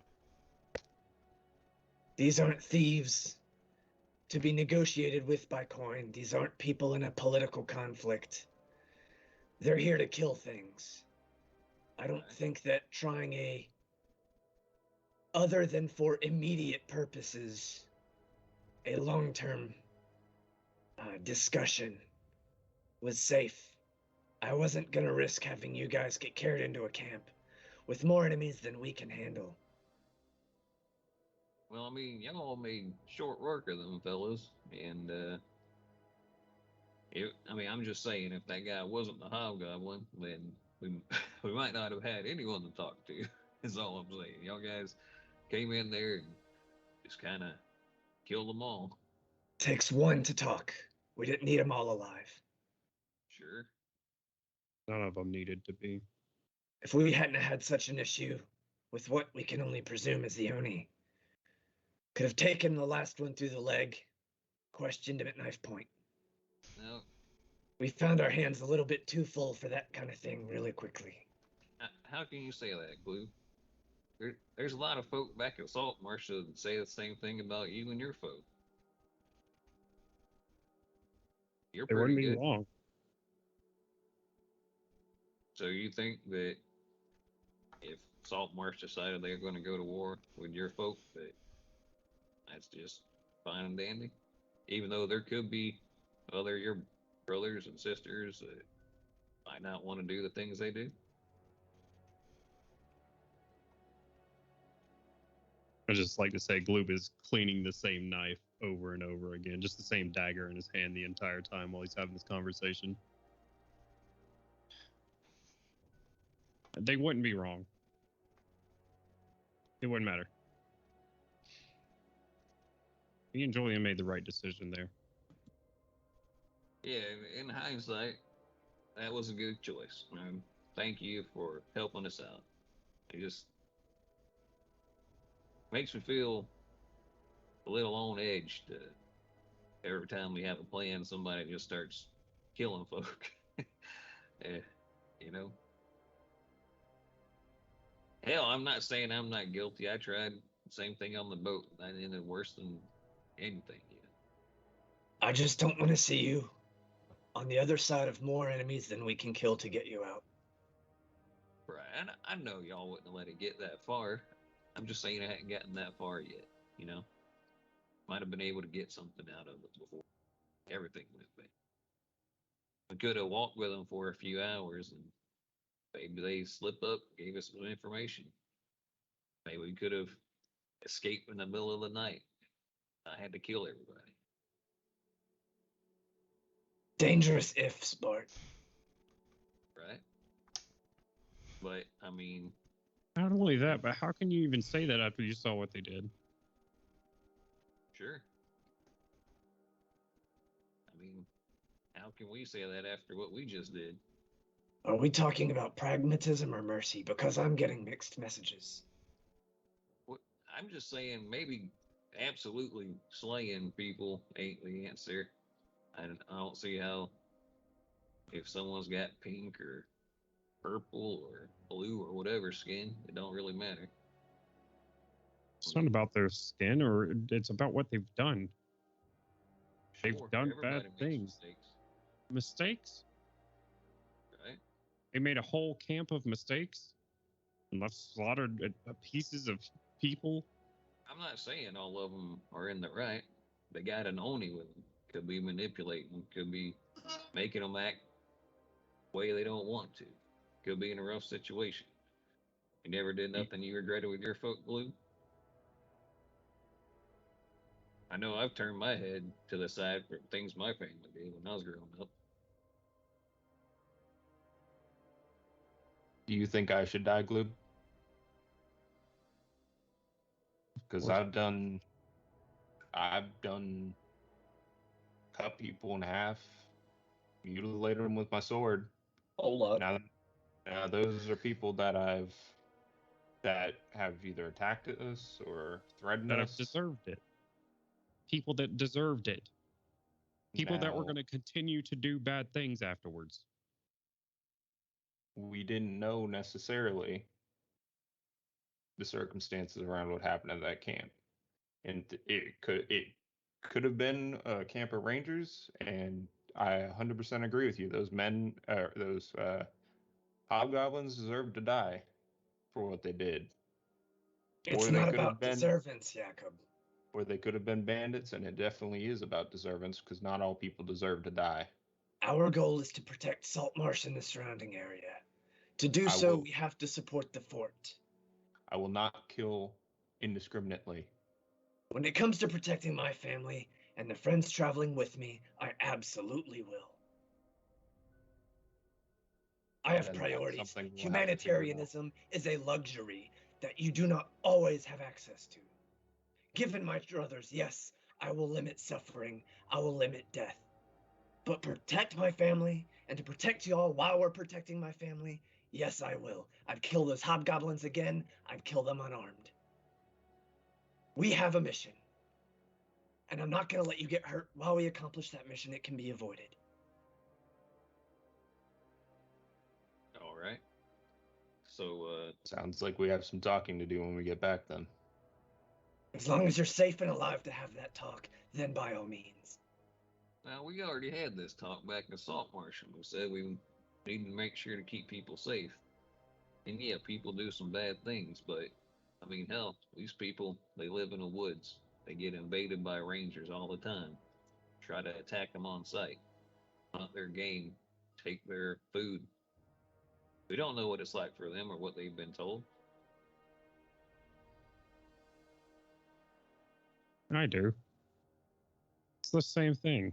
It's the same thing that my people do. That's And my right. people are just as terrible. That's right.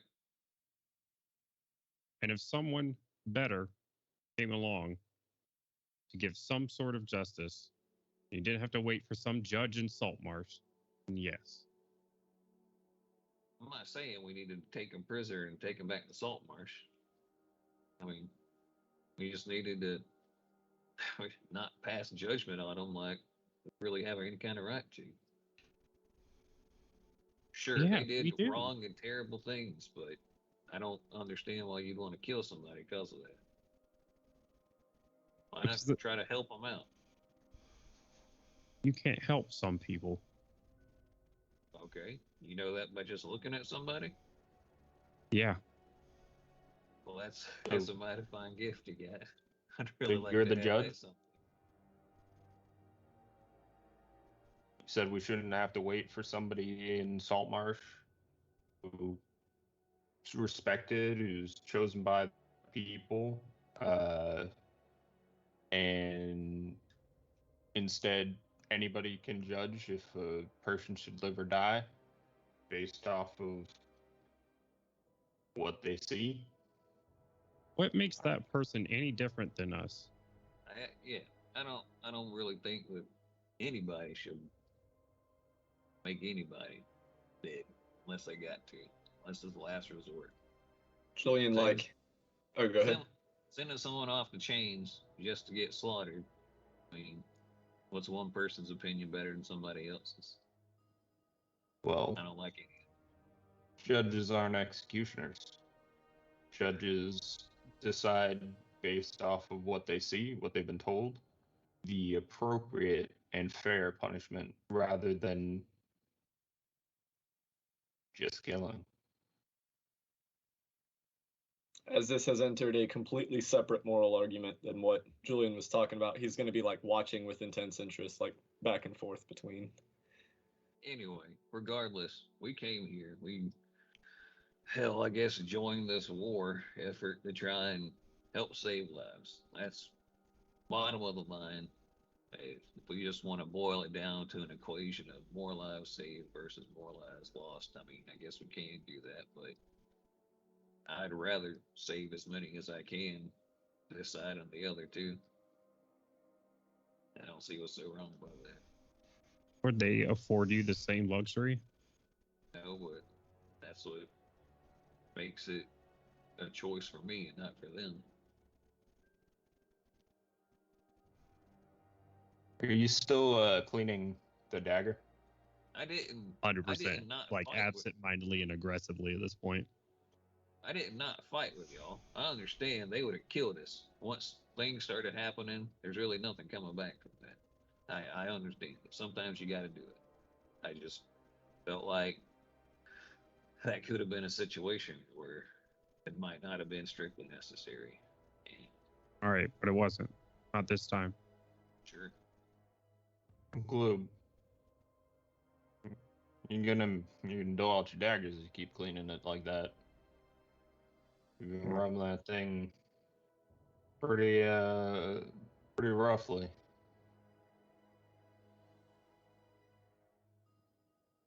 He just goes to cleaning his hands.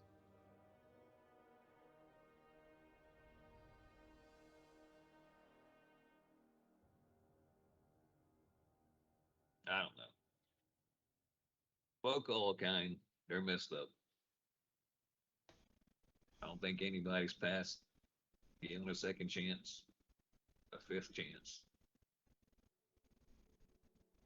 We're trying to do good in the world. There are just some people that just aren't. And they're going to continue to hurt people. And you say you can't, but I know you see it. You see it all the time. And I've used you in the past for what is good and what is wrong. And I've put that on you. I'm sorry. I really am. I shouldn't have put that on you. I know what's good. And what's good is not just waiting around. Waiting around for someone else to handle it. Waiting around for their time to come. Waiting for whatever reason so they can do more bad in the world. Well, I'm not saying we should wait. I mean, we're here. I definitely want to be more proactive in helping people out. I just don't think that maybe killing shouldn't be at the top of that list. When we see what they're capable of, I think we're all capable of the same thing. We're not all doing the same thing. Are Friends, not doing the same thing? it's been a long day. We've had a lot of things happen. Let's rest. This is a talk over a table and some food when we're out of here. Yeah. We need clear heads. We'll worry about the clear conscience part after we're safe. All right. Damn it, Yakum. Really wish he wouldn't have sliced up all that line. Probably for the best. I will pass him the one remaining water skin I have on my belt that is partially drinking. I'll have a sip. Much obliged. And I'll take first watch. it's all right with the rest of you. I'll take last, and I'll just pull out that little twig from my backpack and summon up some good berries. All right. If Gloob's still rubbing his hands, I'm gonna go over and talk to him. Pretty cramped space. There's not much going Yeah, it's anywhere. a Then dome. I will You talk to can him. sit right beside me if you want to, Yeah. but The only one of you who can't leave the dome is Bart. Correct.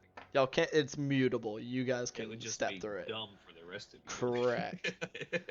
It might be stupid, but that's entirely on y'all to decide. As everyone kind of like slinks off to bed or whatever for some rest, and Julian's setting up for his watch. Before he goes to bed, he'll call Bart over. Hey, Bart, mind a few words? Yeah, anytime. What's wrong? I'm not criticizing valuing life. It's an important trait. And I'm very, very glad that you possess it. And I'm not saying we shouldn't seek alternative methods when available. I just don't want you giving second chances to get you a knife in the back or the front. Yeah, I And understand that. I mean,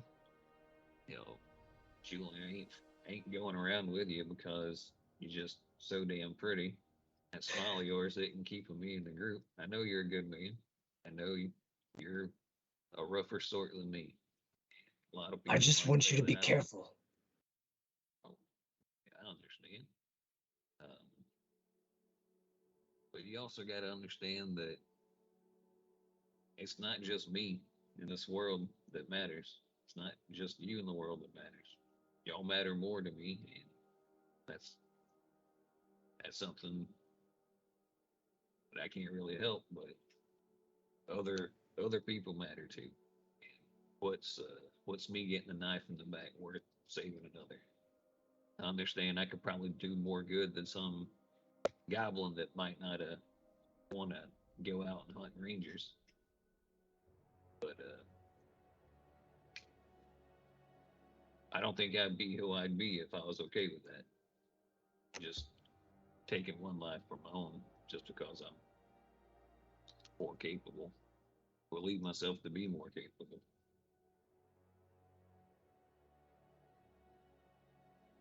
He doesn't say anything in response immediately. He looks like he's thinking.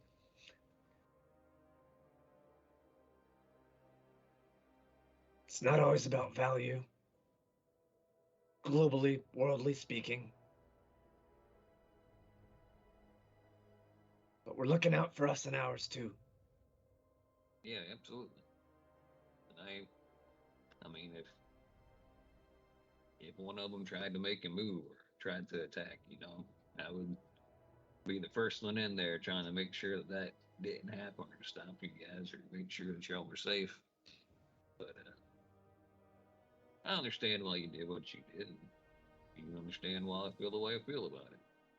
You made the right choice.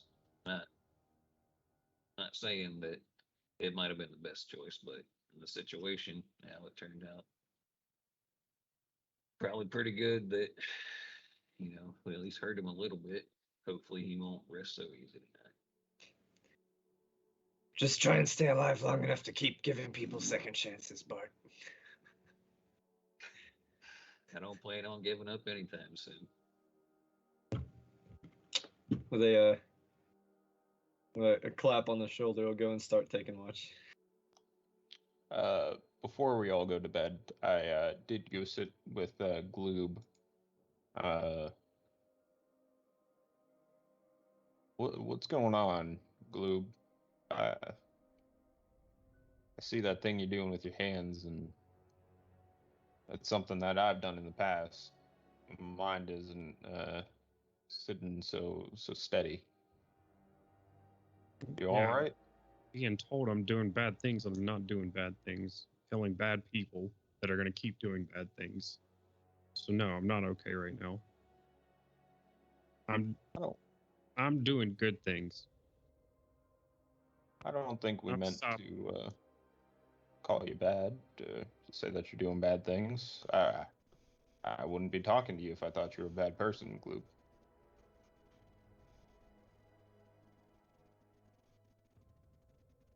I care about you, and uh, I think Bart definitely cares about you, and so does Julian. I feel very strongly about things.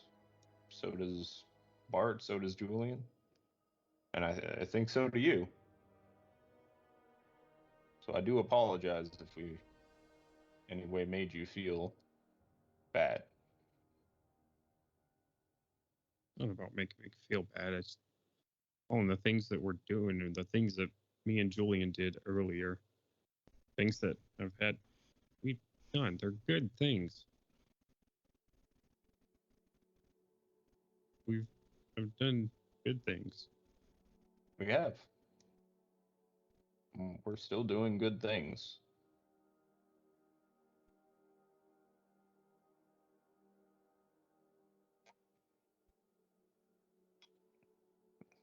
If you want to talk about anything, Gloob, you know where I'm at. You know Bart's a hell of a talker, and Julian, that sharky smile. It, can't get anywhere else.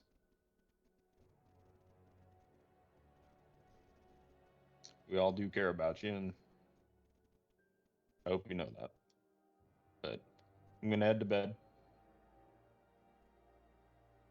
Just kind of put my arm on your shoulder and stand up and walk over my bed.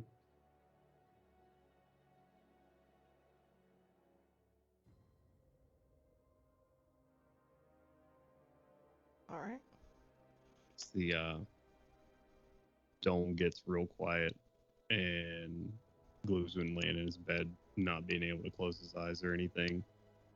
The night sort of goes on. Julian's sort of taking his watch, and Jakob and Bard have laid down. And Glue's just gonna kind of say out into the dome.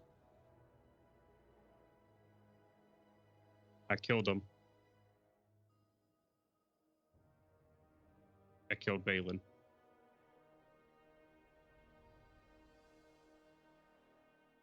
What do you mean you killed? What?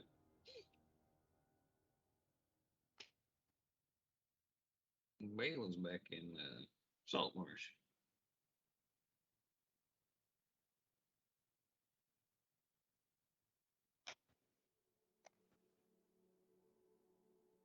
You He's all dead. right?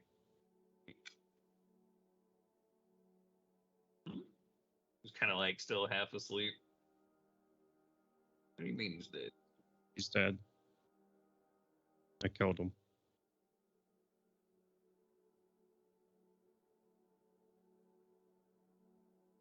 I bribed a guard. Went into his jail cell. He tried to run, and I killed him. You went in there to kill him? I don't know. Yes. No. I don't know.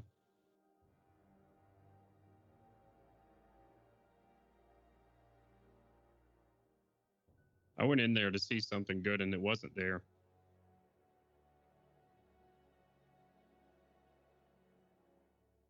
So you, I killed him. right? Does anyone know? Yeah.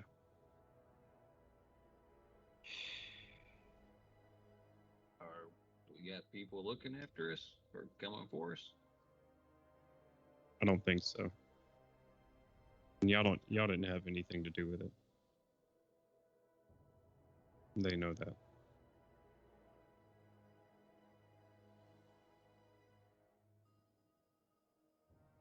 So you went in there, you bribed the guard, knowing you might have been doing something you shouldn't have. Yep. Feel good about it? I don't know.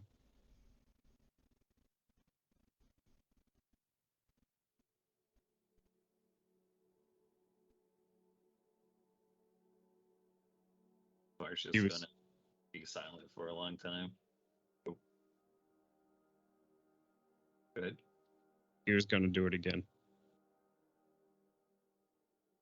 If he would have gotten out, and he would have gotten out, he would have talked his way out.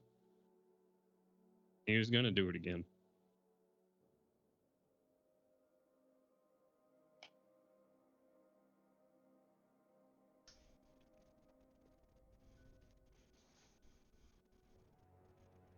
All right, Luke. I believe you.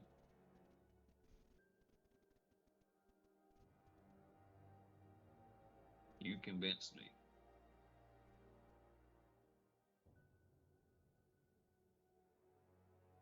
Does that make you happy?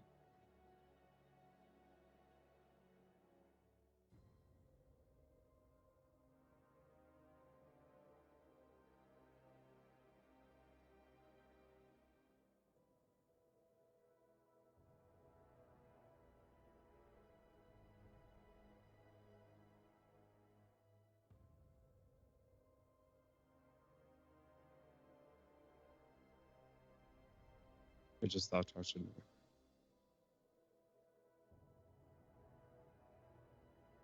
Yeah, And- that's. I appreciate you coming clean with this.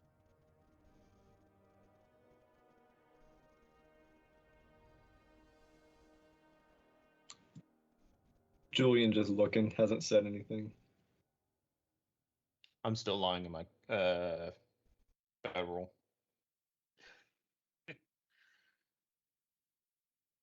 Okay. Did he attack you to try to get away?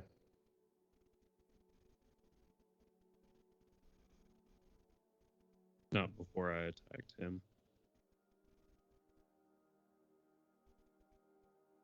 What did he do to provoke you?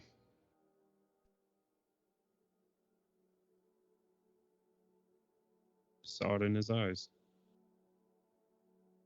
I saw the same look in his eyes. Same look from when?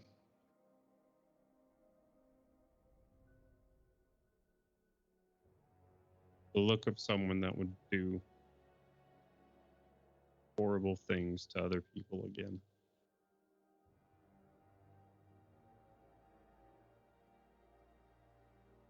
I don't see it often. I'm not good at reading folks like you often. But I saw it then.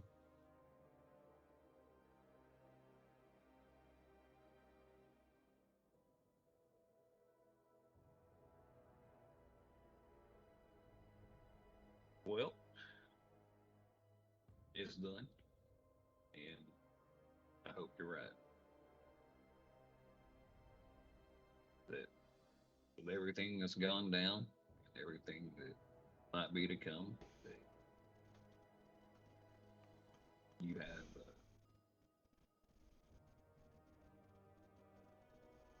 a peace of mind about it.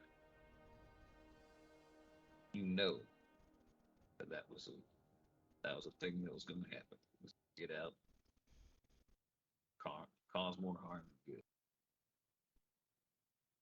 And I trust you. I don't agree with what you did, but I understand. We will need to talk once we leave the Dreadwoods. But I do understand.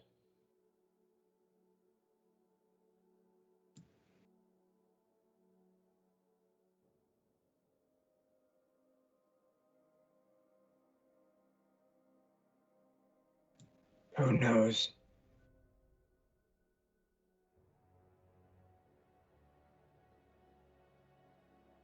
Firebrand.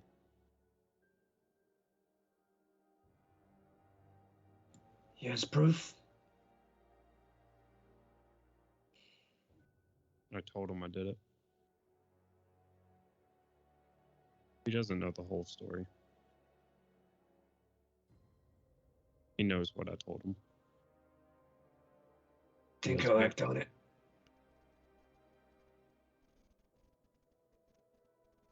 don't know. Okay.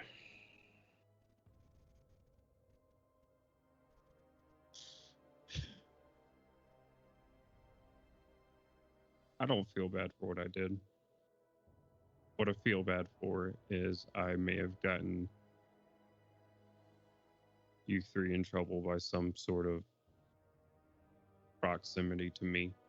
So when we get back to Saltmarsh, I'll talk to Firebrand and I'll see what he wants to do, and I'll ensure that he knows that you three had nothing to do with it. Gloob, you've said it before. You're our tribe. You're not going this one alone either.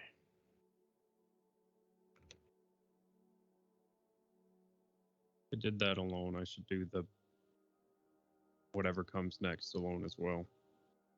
Not happening. Go to sleep.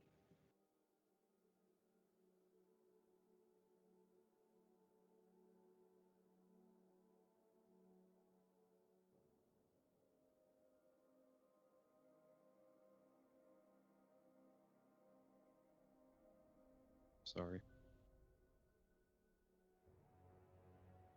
There's nothing to be sorry over. You did what you thought was right. That's all any of us can ever do. I'm with Yakim. I don't agree with what you did. But you saw it. Did it. And what's done is done. Can't be changed. And I mean, we need you. The world needs you. And I still love you. So you're still going to be here with us. Not going to take no fall alone. We're going to do what needs to be done. Could have saved a lot of people. Hate that maybe it was done that way, but maybe you saw something I did. I agree with Bart. Whatever happens, you shouldn't be by yourself.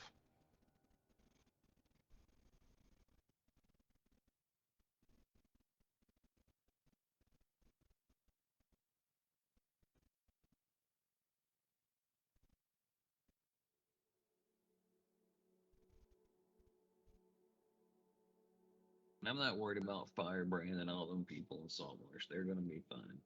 None of them care either. They got awarded to deal with. One guy in a jail cell, he probably solved a headache for them. They don't care. And truth be told, I mean, I don't like seeing anybody die or anybody get killed. But selfish as I can be sometimes, I'm more worried about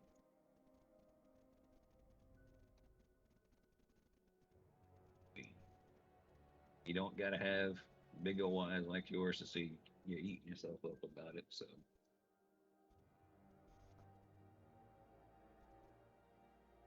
it's a rough thing, but these things happen for a reason. Just learn as much as you can from it. Don't make the same mistakes again.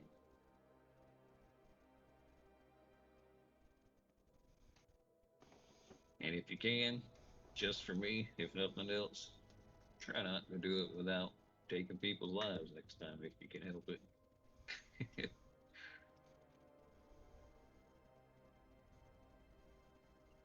That was supposed to be a joke. Sorry.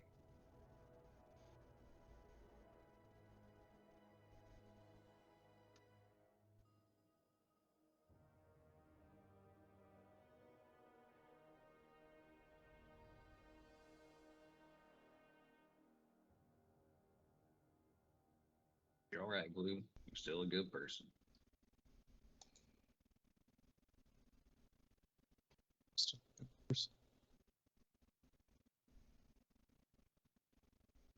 What's that? Gloob just says something inaudible off to the side, repeating what you said.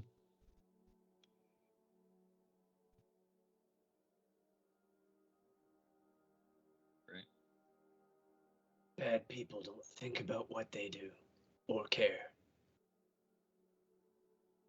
If you're questioning yourself at all, it's a good sign.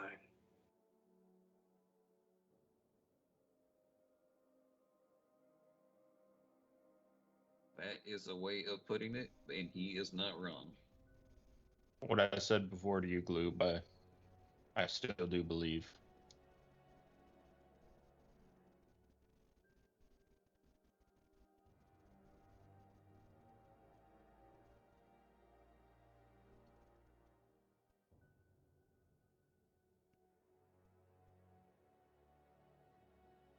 You got a whole town to save, and maybe the whole coast to save, and plenty more besides that.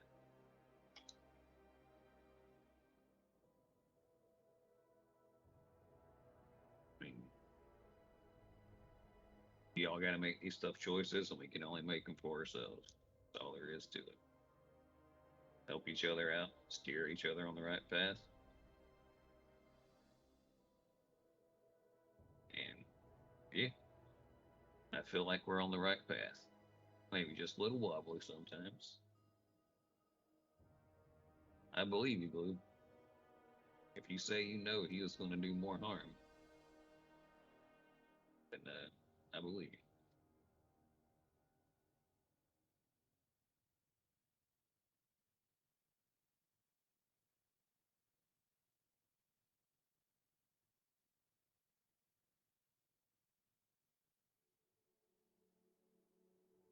Luke's not going to say anything else about the situation. He's going to have his back turned towards the party and just eyes staring out into the woods for as long as he can until eventually they close. He'll take his break whenever it comes up.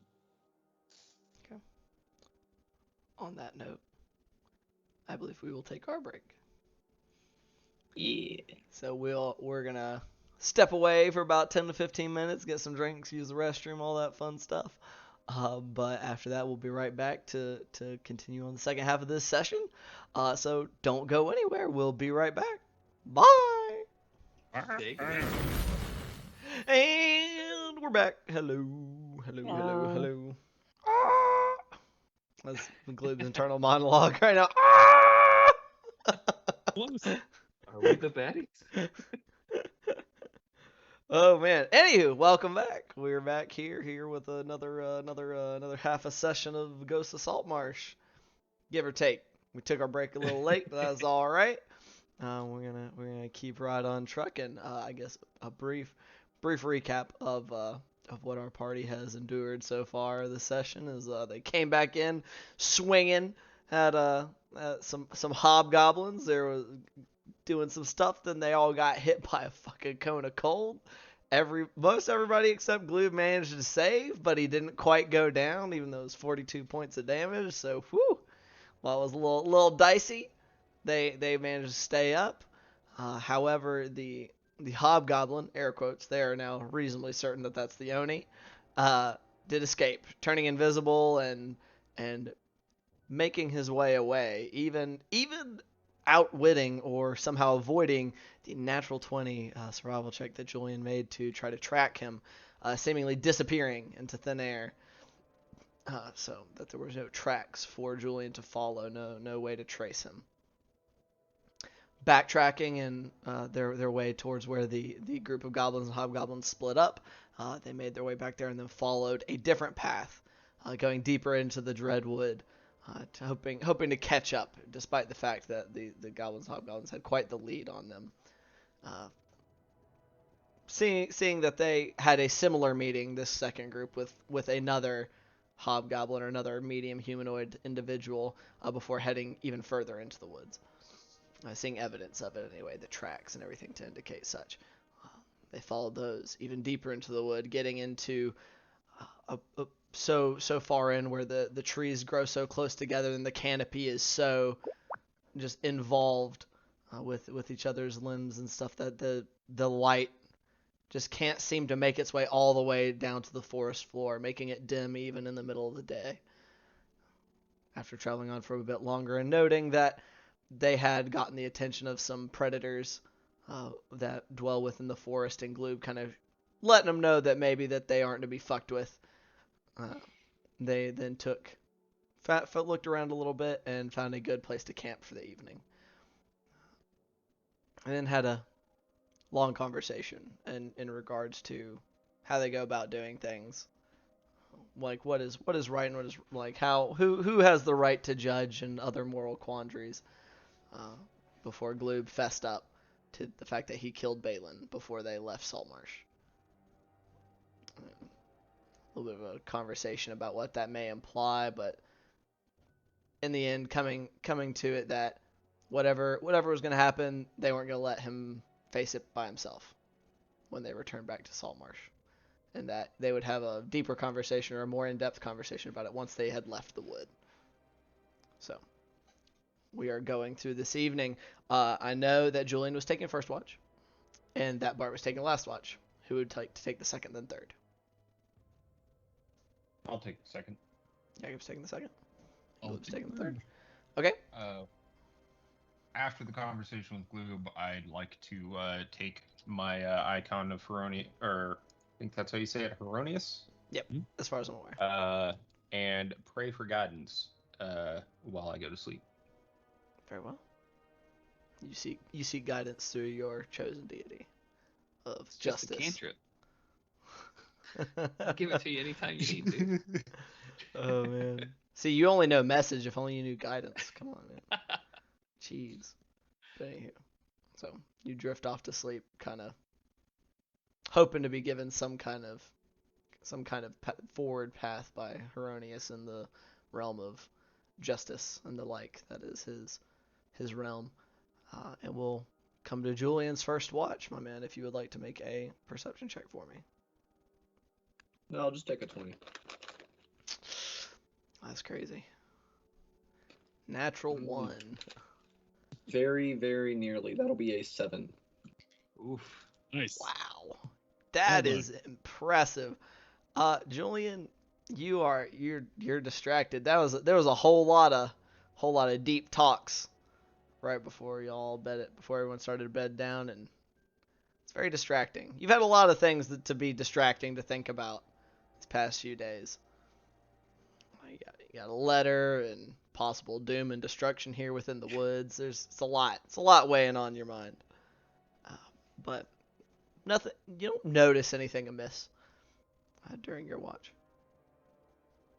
2 hours I later. will wake up the next watch and go into bed with nothing to report. All right. Julian, you wake up Jacob. All right. It's disadvantage, right? Because you cannot see in the dark yet. Hog. Wow, that's a 7 and an 8. So 8. Better than Julian 7. I mean, it's pretty good. We're on a roll, boys. Y'all are doing so good. I'll definitely see him coming. My fourth watch, I might actually get double digits. Who knows? Y'all just going up one at a time until it's 10. Bart can't see in the dark either, so it's a straight roll for him. Oh god, man, what a mess. All right, Jacob. So as you go through, nothing seems to be particularly disturbing the night during your watch. However, after about an hour and a half of your watch, kind of coming towards the tail end of it, you just hear kind of slightly distantly, but kind of faint and growing louder, kind of what sounds like a woman, like kind of singing. As you, even with your 8, your 8 is because you can't see real good. But as you kind of focus in on the woman singing, you just hear a nursery rhyme. Lock the door, blow out the light. The hungry Oni haunts the night. Hide and tremble, little one. The Oni wants to have some fun. Oh man, I don't Hear like it anything about this. scratching on the door. See its shadow cross the floor. The sun won't rise for quite a while. Till then, beware the only smile. Before it seems to, even as in that last line of smile, seems to alter into that deeper, menacing voice of the hobgoblin. Before, when it promised you that it would, they all seemed you would be fine prey. And it continues. I own this night, both dark and damp. Fear crowds you when you trim the lamp. Quiver when you want to sleep. Your comfort fades, you turn to weep. I come to pray, to taste your death. The last you feel, your neck, my breath. And then it just fades into the darkness. This entire time you can't see the source of the nursery rhyme. You can't see where it's coming from, and it circles. It kind of slowly circled about the campsite as it sang. And as it laughed, it just seemed to fade into the darkness.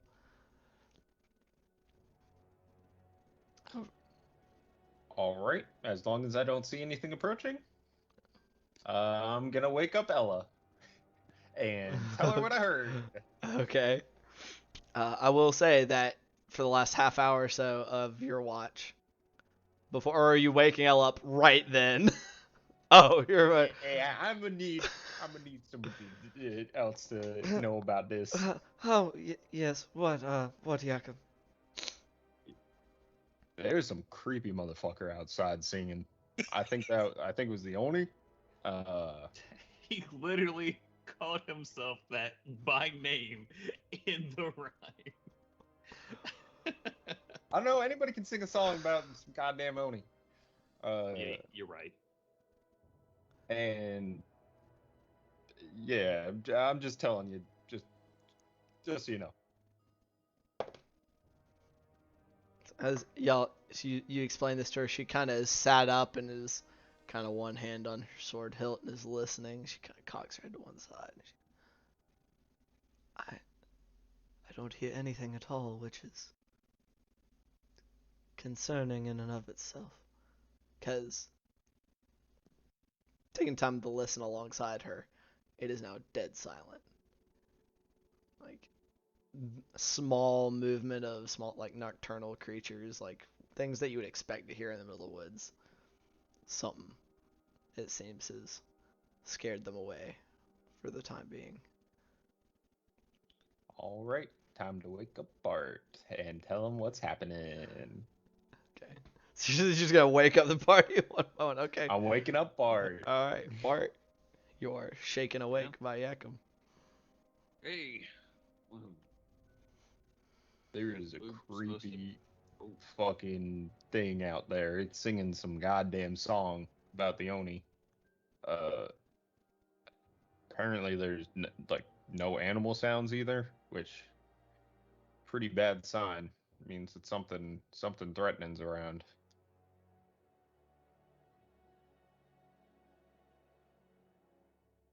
All right. It messed with the dome around us. Well, I haven't seen anything. All right. Well, I got my armor on. You got your armor on. Ella, you good? Ella is currently kind of like half crouched, kind of near the edge of the dome, and is peering out into the night, but is very purposely not exiting the dome at all. Yes, I'm fine. This is very concerning, though, I must admit. Well,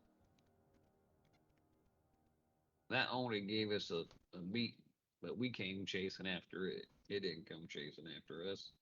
So if this person comes singing around nursery rhymes, tell them we're right fucking here and kick me in the boot, okay?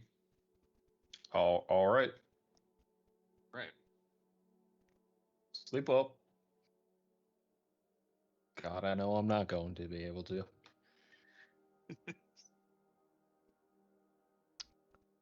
Did we figure out if the dome blocks sound? Good question. I don't. It does It's- not, it as far makes as I'm no aware. mention of it. Yeah, I don't. As It's far as just I'm aware, like- I think it's just opaque. Like you can't see through it. Gotcha.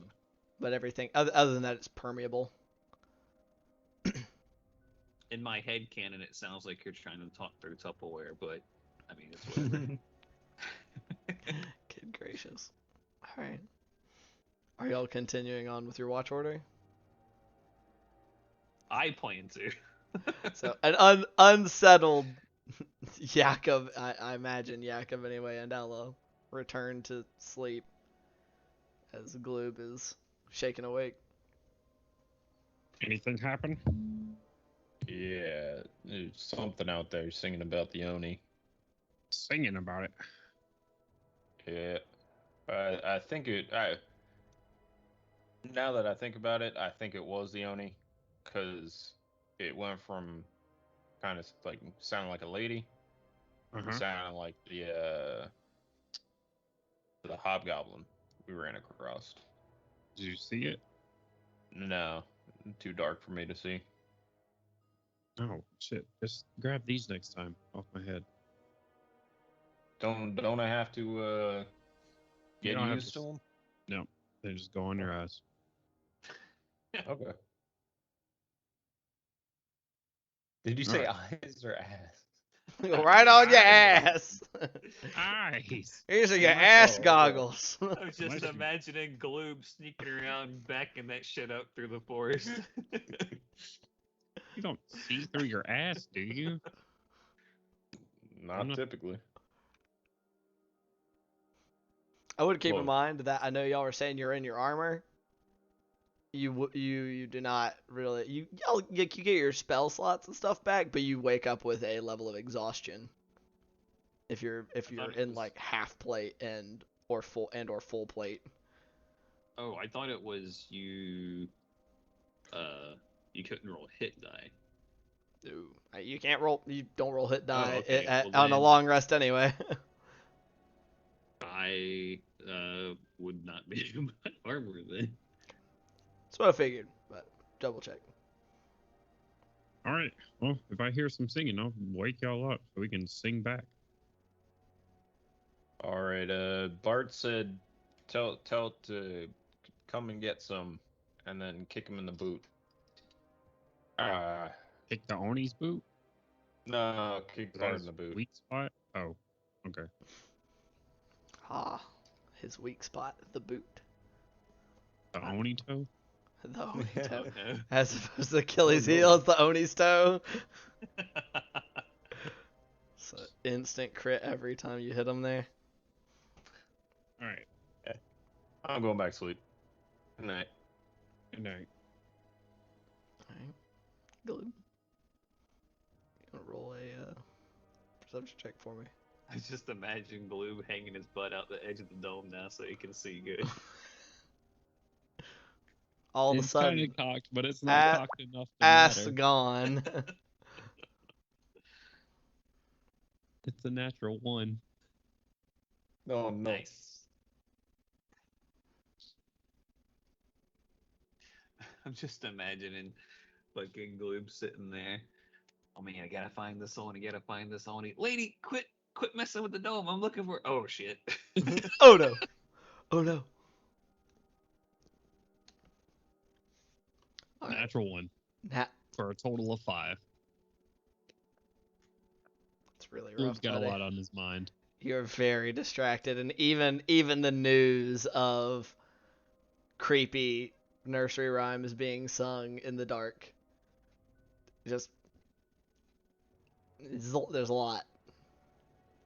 Just can't quite focus. So nothing. You don't see anything attack. Nothing like comes slamming itself into the dome.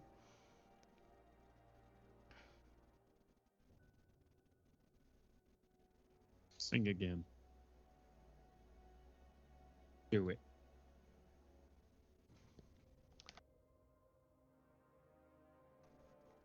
Coward.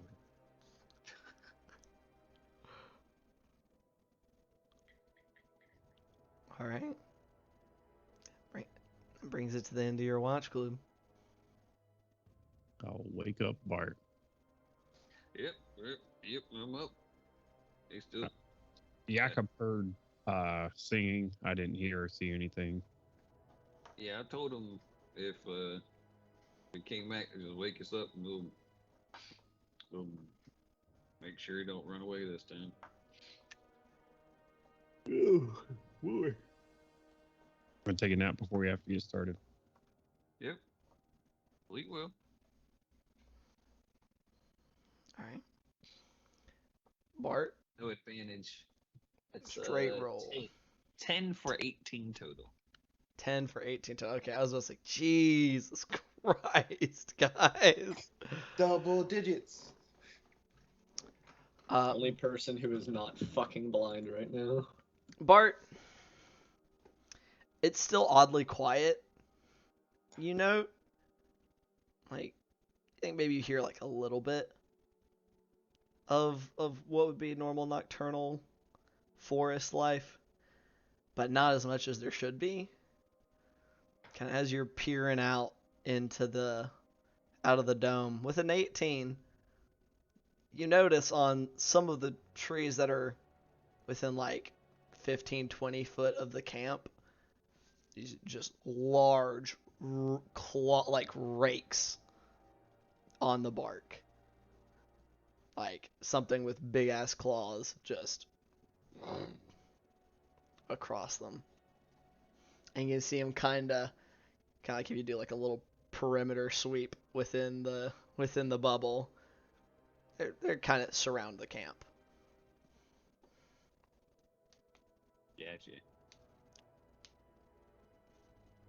But nothing other than that for the rest of your watch. I assume you're making your good berry jam. Good berry jam. We're jamming. Bruh, I'm just gonna say, Doug, you have to bring your hand up a little bit more in frame, because you did it right there and it's just your hand and you're like rotating your wrist. I'm like, I'm really sad. I need to figure out what to do with my camera because nobody can see my cool Dungeon Master shirt when I'm sat down. Dungeon. Yeah. It really looks like you have exquisite tastes.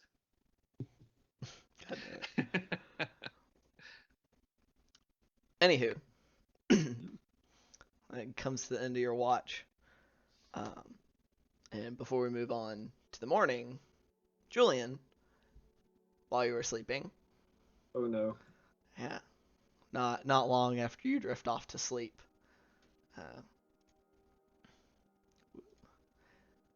You find yourself in like one of those where you're dreaming, lucid state, and you're floating. It seems very similar to when you tried to reach out to your patron previously in the middle of the night. You seem to be floating in the cold ocean. You can feel the slight movement of the current kind of bobbing you around back and forth, but other than that, it's pitch black. Until once again, you just feel some things brushing past your fingertips, across the back of your legs, pass right in front of your nose, and even though you know that you can usually see in the dark pretty well, you can't make out anything for the life of you. Just nothing, darkness. And basically using every bit of my concentration of willpower to not flinch or anything, because can't show weakness in front of these predators now. Of course. And then just almost reverberating within your head, you just hear, choose. And then you're not floating in the water anymore. Not floating in the blackness anymore. I heard what? Choose. You're not just floating in the blackness in the dark water anymore. You're not floating in the ocean anymore. All of a sudden, you are tearing through the forest on the hunt. And with your pack mates, you are coming in for the kill. And then you do. You pounce on the deer and rip into its hindquarters, like hamstringing it. It's dead. and just you feel the pulse, the adrenaline, the surge of victory, and that you are the best. And your vision flickers. And now you're terrified. And you are running for your life. You're hopping through a field of tall grass. Just your heart rate is racing. It's so fast. It's hard to tell between one beat and the next. If you're hard to tell if it's beating at all. And then sharp pain grabbing you around your midsection, lifting you up into the air as a falcon or eagle, bird of prey of some kind has grasped you before you're able to make it back into your hiding place. Another sharp pain as it bites into your neck and snaps, and you can feel your life ebbing away. Your vision flickers again. And now you're a familiar territory as you swim through the water.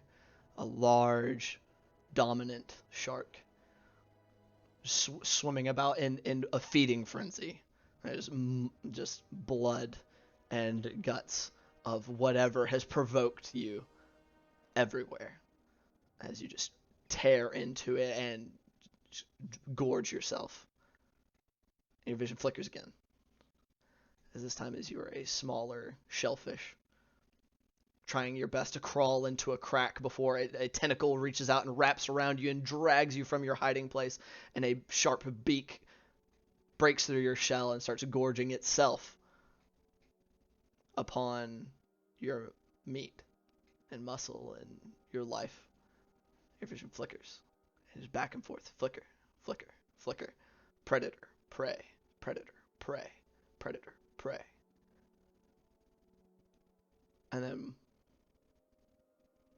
you're back in the dark, floating in the ocean. And just one more time you hear, choose. You jerk awake.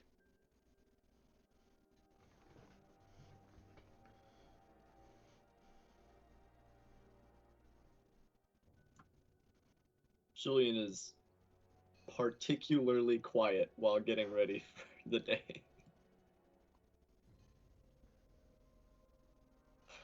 Did I wake up like in the middle of someone else's watch, or like this was when I was woken up for the? You woke up like at the end of near the end of Bart's watch, like near the end of coming close to more. Like it'd be early still, but.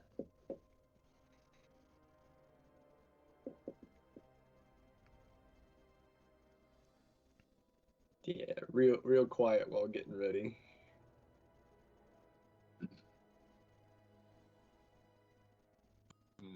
As soon as are you guys? Is that all done with?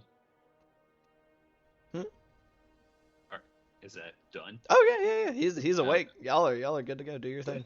I got up a little bit earlier than everyone else. Yeah, so. you like Julian probably kind of when he kind of woke up, but other than that, like y'all come awake at what would be your regular time after getting the benefits of a long rest. I will move on over to some of them scratch marks and let Mr. Ronnie know what I think of them after the dome goes down. Sure. Might have to get quite an angle on there, but I'll manage. They are high up, like Yeah, I got a fair amount of pressure. But they're like raking down though. Like it's like starts up here and then rakes down. Like you're able to make it work. Okay. Why yeah, not? I'll get armored up and ready to go and dispense jam and toast.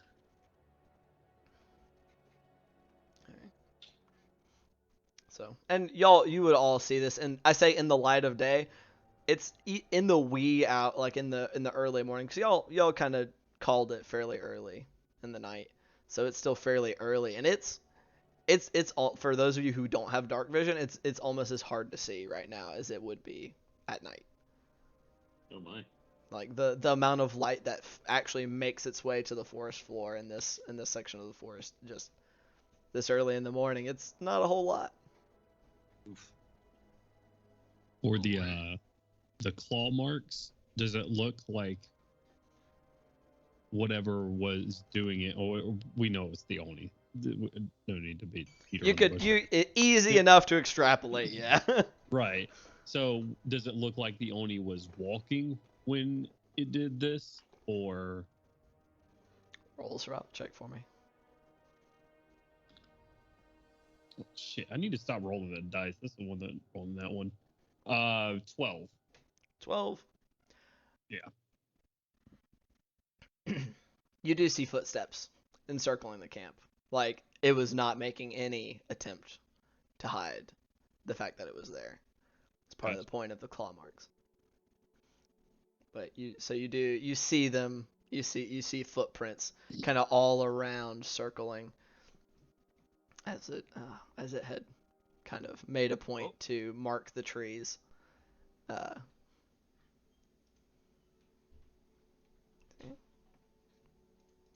Can we tell where it went from there? I'll point out some of the feet prints to Julian. I will say with your 12, you don't see anything beyond the footprints encircling circling the camp. Hey, Julian. He may be on foot again. You know, something we might be able to follow. I don't know. Still being real quiet, just gonna nod and then take a look at the tracks. See what my shark eyes see. Okay. Roll a survival check. 15 plus 21. Jesus Christ. Plus 21. Not- My not God. 15 plus My 6. God. I have triple double Apparently expertise. he did choose. Holy fuck, did he ever choose? Apparently. Okay, so with a 21, you're able to pick up a set of tracks that walk leading away from the camp. Once again, it seems to be more hidden than the ones that were circling the camp, but still not particularly well. Oh, away we go. Okay, are you just following the trail? Yeah, as I follow the tracks, you hear him mumble something about rabbits.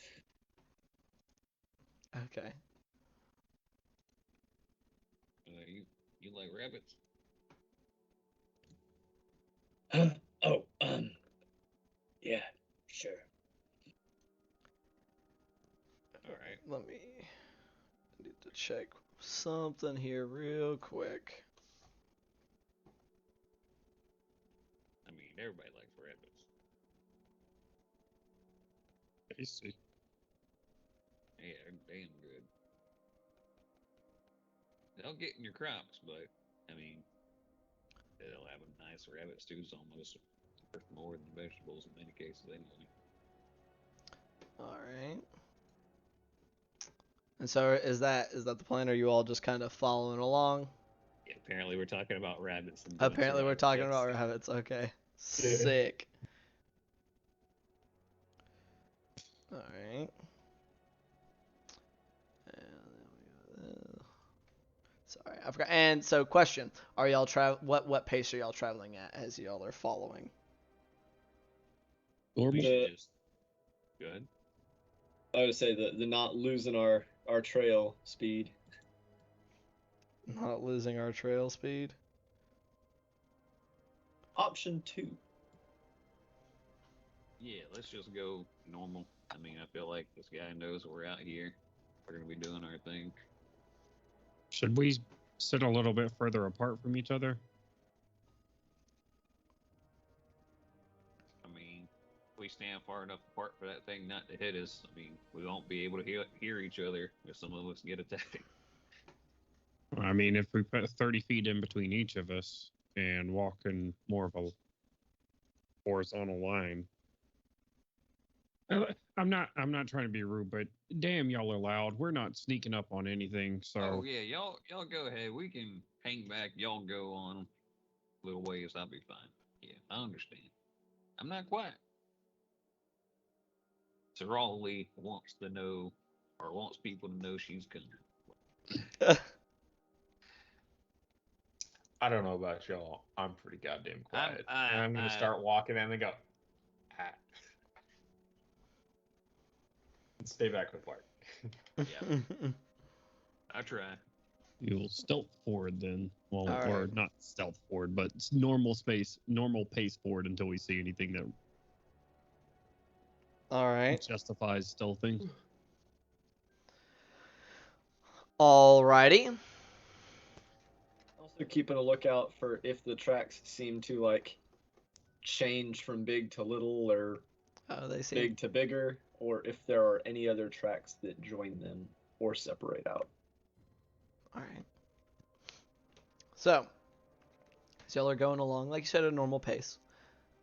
And so you said that y'all are kind of keeping a little bit of distance between the forward element and the loud crew. Is that kind of what's going on here? Okay. So about how much and what is y'all's marching order? Quick, just to have it known. Probably me in front since I'm the one doing the tracking. Okay. One. I just Blue realized I beater. probably should be bet. I should have been a little more ready for that. So I got Julian in front, Glue right behind him or right beside him. Glue right behind / beside. Okay. And how far back are y'all wanting to be from them? Whatever. It's the stealthy people can decide how far they want to be away from our racket. About like 30 feet. That gets him in run up and slap him with a heel distance. So that at least you got your priorities in order, I guess. Okay. And how are y'all in the back set up? Is it Bart then Jakob, Jakob then Bart? Ella. Ella. No, I'm kidding. I'll go first, sure. I'll be behind Bart. All right, Bart. Yeah. And I'm gonna say Ella, while not as I'll go stealthy as you shortest to guys, tallest. is, unless y'all are going to object, she's kind of in the median. Because she's stealthier than those two, but not as stealthy as you two. Okay. So Bart then Jakob. What is an NPC if not temporary hit points? That's fucked up. That's fucked up. The DM will remember this. To be fair, Ned did take a lot of fucking damage. He did. That was his most valuable asset, was being It a was damage hit sponge. points. Yeah. Yeah, he did not. I don't know why I roll so much better for Ella than I do Ned, but like Ella, I'm consistently rolling like 15s and above, and I was struggling to roll above a 10 for Ned. It was like if I had gotten to the double digits, it was a fucking miracle. It was The dice know what's up. apparently. That's what it is. The dice know what's up. He was immediately dubbed Nearly Naked Ned, and you can't have good rolls with a name like that. I guess y'all haven't seen him in a while actually, so who knows? Who knows how he's been doing? Oh. He's the only. That'd be crazy. Can y'all imagine? Turns out he was trying to sabotage you the entire time. I would be not happy. Man, I that would have been. enjoyed murdering that man. Oh god. Anywho, so as y'all go along, you said at more of a normal pace. After about 15 to 20 minutes, Julian, I'd like you to make a dexterity saving throw. Oh shit! I figured. Literally just said it. I just said it in chat. I'm about to get apocalyptoed by a tree branch trap. Oh, okay. That could be worse. You get a perception check or anything? Your passive perception weren't high enough. Yeah, Y'all in the front. Active perception. Actively looking out. That's investigation. Look 14. 14? What was that? What it was? 1-4. I have a Nice. +2 to dexterity saves, so. Well, Julian, as you start to jump out of the way, unfortunately not quite making it in time, you take 5 points of piercing damage as you said, Apocalypto style, a branch with other sharpened branches attached to it comes swinging out and slams into you. Okay, for the record, before I said Apocalypto, did you already have that planned, or Yes. did you take it? Wow. Yes. All right, so that's foresight on my part. Did y'all Yeah. know I'm psychic? It's almost like you've lived in this guy your whole life. It's crazy. We've seen the same movies.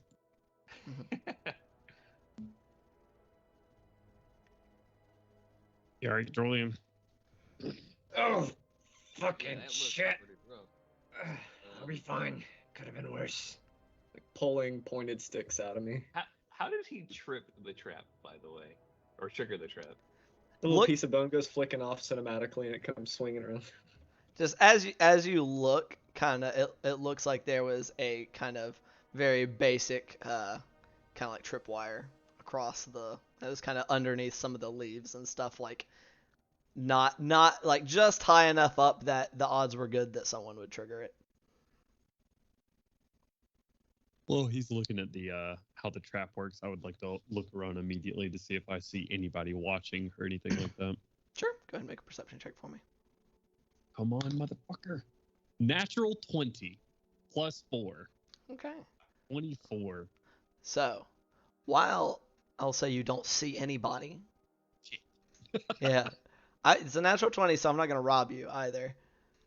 You can see you notice even without the rev, like as you're just all of a sudden you're like Neo in the Matrix. You can see the code, and it's all around you.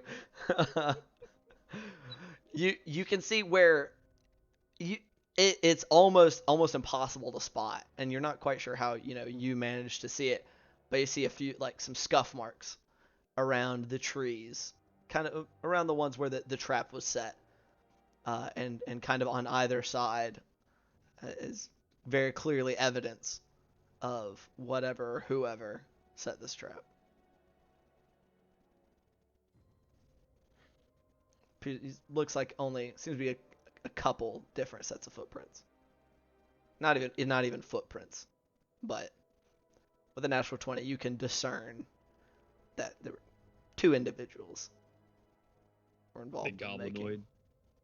Goblins. There's no like full like footprints, like to even really be able to tell size, but whatever it was, does look like maybe it had a short stride.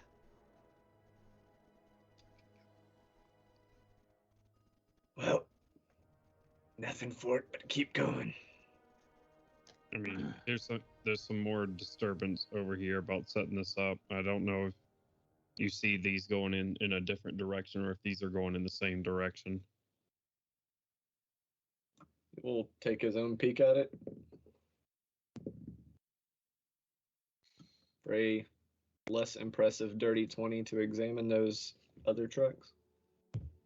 To examine those tracks, what it looks like, and with a dirty 20, you're able to kind of, and you can see like these are well hidden. You think it's definitely whoever it was did a much better job than some of the other quarry that you've been tracking recently.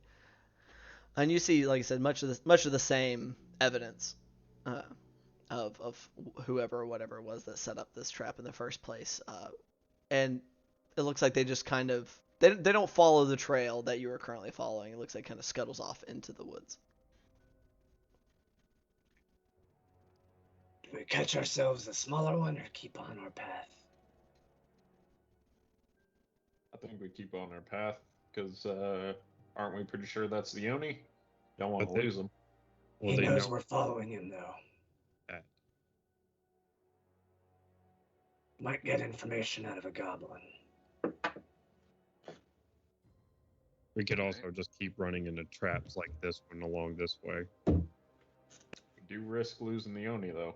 Well, I mean, For a goblin that could be already gone. the only very well could be the goblin for all we know. It's true. I mean, did it seem like the Oni tracks continued? Yeah, looks like they keep going. Yeah. Seems like a different path. To be clear, these Oni tracks are medium-sized hobgoblin tracks. No, They're big. these are large. Oh, okay, they're large tracks. Yes. Okay. So obviously nothing's going to be able to feasibly fake those very easily. They're not walking Probably around with not. like a plastic foot going. right, exactly. That's the thing. He's trying to be found, or he's trying to lead us down this path. Right. I think we're better off maybe chasing the goblins here. That's what I think. Yeah, let's do it. Alright. All right, let's follow these tracks. Alright. Before we leave this area, I'm going to, just in case he's not watching, I'm just going to cast Prestidigitation on the trap to make it look like we just sprung the trap, but nobody got hurt. Oh, I'm gonna clean it up. a You're little bit. cleaning out. Yeah, you go up. There's clearly Imagine- some imagine the of blood off Julian's of it. blood on it. You're like, ooh. All right. It's kind of like take the mace and just like knock a couple of teeth off. Like you just like, get that shit out of here. Alright, we find in these fucking goblins with a 24 survival To check. follow the goblin's tracks. You should Bring that ass here. Alright, well, just be careful this time. Maybe keep an eye on some more tripwires and stuff like that too. 24 means I'm watching my fucking feet. Julian I'll is be very actively looking for traps for Julian while he's watching the tracks. okay. Tracks and traps. Tracks and Episode. traps, baby. Let's go. That's actually nice. I have to take note of that. Tracks and traps. How high was this trap, by the way? Medium humanoid height. Kind of like it looked like it would have hit you or Gloob, like higher on the chest, but it would still hit things important for medium humanoids. It was set to be able to catch any of you that happened to spring it. So it would be feasible to say that this was supposed to be a wound that stabs into someone's gut and makes them like probably have a very long, painful death.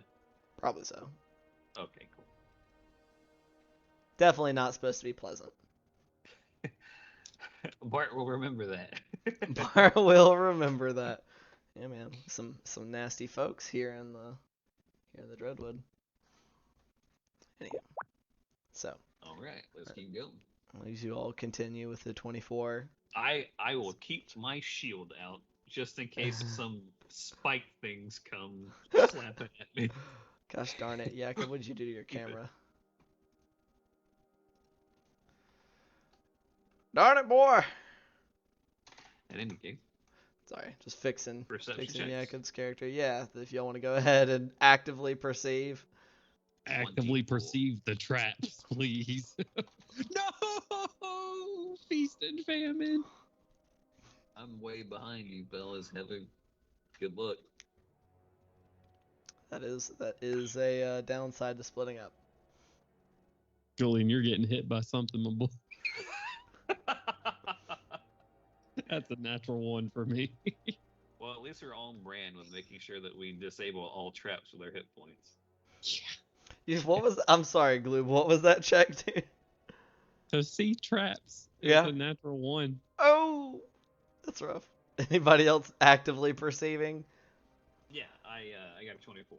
24. All right, you are trying to provide support from 30 foot back. Well, I mean, they might step over a trap just by dumb luck, and I still don't want to get apocalypse that's- mode either. That's a good point. Oh man. Please point it out because I'm about to find something with my face. I mean, Seriously. you're way far ahead of me, so by the time it gets to me, you'll be fine. All right. So, All right. Well, he'll see those treetop snipers for us. Right. right. So as y'all are tracking along these goblins, Julian with a 24, I'll say you know that these are at least a few hours old.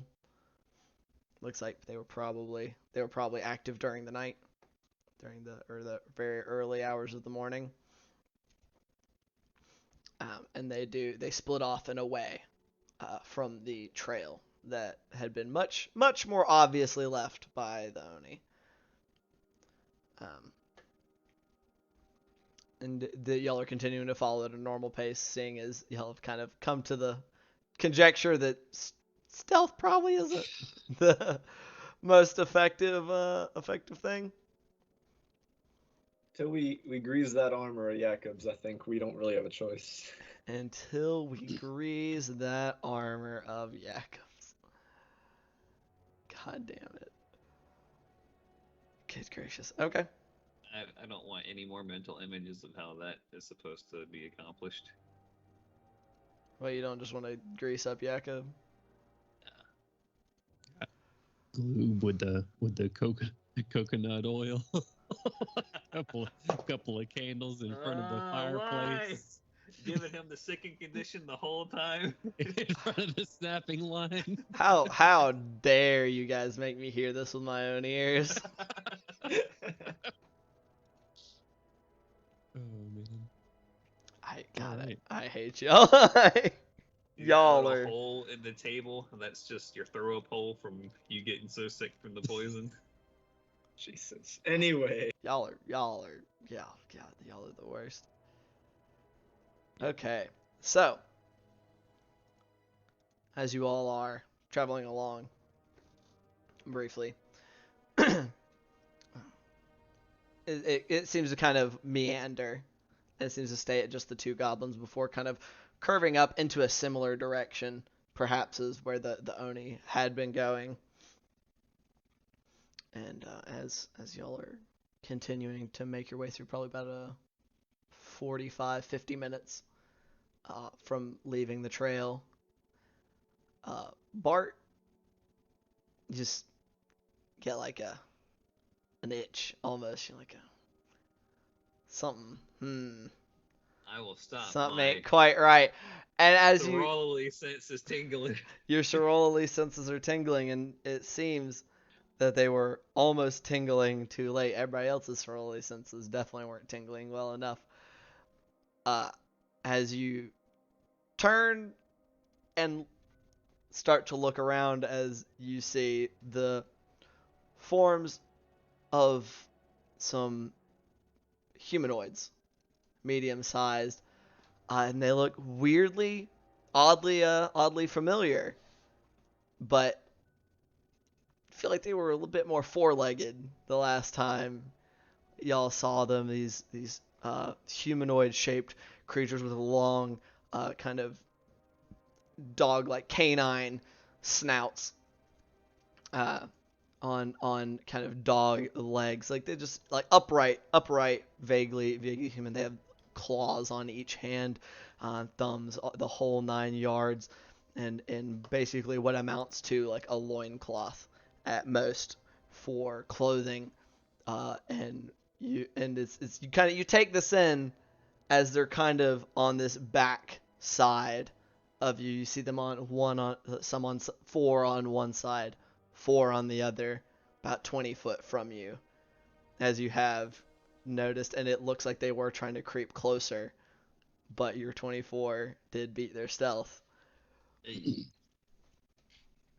And as we do so, we're going to do a little theater of their mind as they see you notice them, and it looks like they're lunging forward to come at you. And You said they seem humanoid. They're humanoid. They're on 2 legs. They're bipedal currently. They look like the humanoid versions of those kind of feral dog-like creatures that you saw the day before. I'll say with a 24, Gloob shot one of the dogs, and it looks like one of these guys is wearing a bandage. Yeah, I'll call it. Oh there, y'all speak common? I said roll initiative, boy. They are Oh, charging you. Yeah. They are charging you guys. We're gonna do this in theater of their mind, so I hope this doesn't bother anybody. No, not so good. Oh, no, my initiative's terrible too. Oh. But I don't mind theater of the mind. Fantastic. Glad to hear it, because making a bajillion different battle maps for this fucking forest for these kind of things was not something I was interested in doing. I mean, that probably to be makes me fair, lazy, but whatever. It's a forest. You could have just rehashed the same map, right? I could have, but I will, however, so after y'all get those rolled up, I guess I'll put on some combat music here real fast. Just fucking duking it out to this like ethereal forest sounds. Basically. Lum-de-dum-de-dum. Trying to remember which one of these is.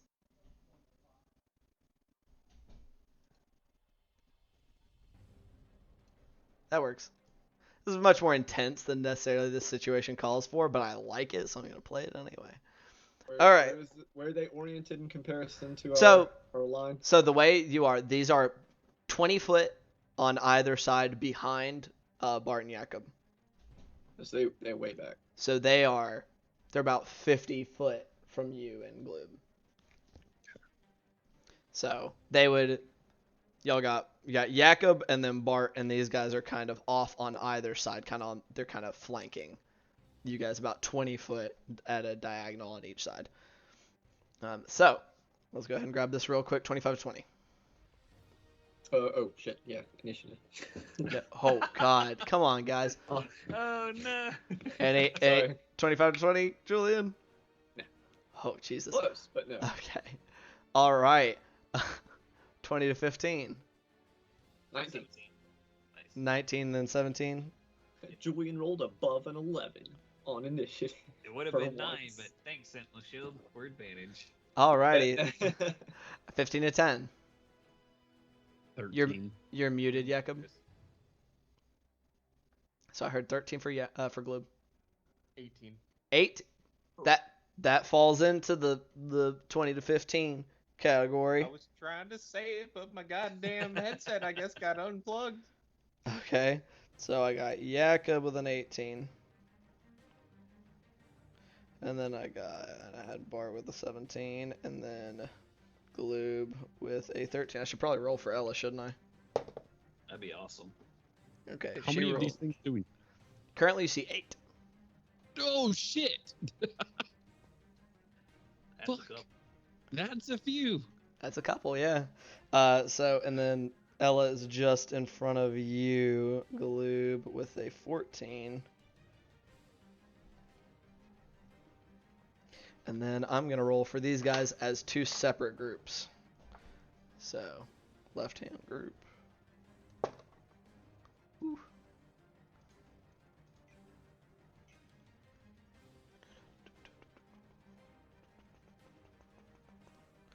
Okay, sounds fine.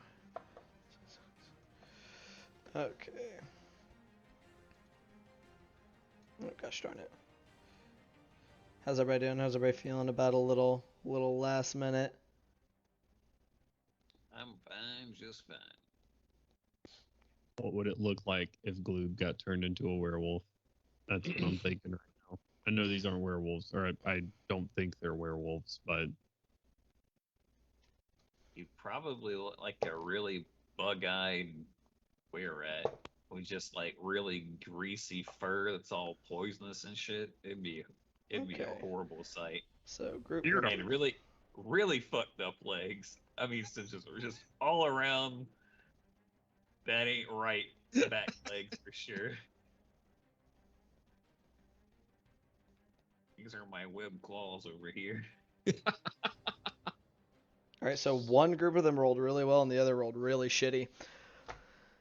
So, canine people, group number 2, right-hand side, are going to go first. So, those 4 come sprinting up to you and Jakob, Bart. 2 of them making their attacks at you and 2 making their attacks at Jakob. Alright. So, and these guys have pack tactics. So. Oh, fuck those guys. More So. like pack Cowabunga it is. Do what? Cowabunga it is. Indeed. So, attacks at Jakob first. That is a natural 18, Oh, yeah, which I those believe are- is your AC. Yeah. So, Jakob attack number What 1. was the total on the first one, though? First one's 22. Or more than 22, I'm sorry. 23. Holy shit, all these motherfuckers made it above 19.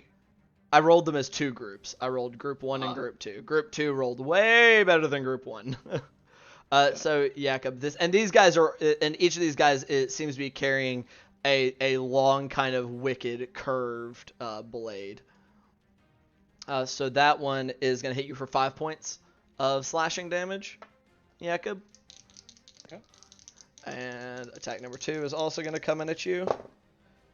That one's only a 14, so that the second attack just scraping along your armor. The 2 coming at Bart. Attack number 1. I'm going to riposte the miss. Okay. Go ahead and roll that attack. That's going to be a total of 24 on you, Bart, for the first attack. Yeah, of course it is. So that one, 12 to hit. Yeah. No, that's a total miss. Right, Wait, right. talking to me or Jakob? I'm talking to Jakob. Sorry, I'm trying to do 12, both. Yeah. 12 to hit. 12 does hit. Oh, pog. Yep. It's that 7 points of slashing damage to you, Bart. Yeah. The second, holy shit, it's the same roll, another 24. That hits. That's for 9 points of slashing damage. Alright. Pack Tactics putting in work. And how much damage was that, Jakob? Huh? 14.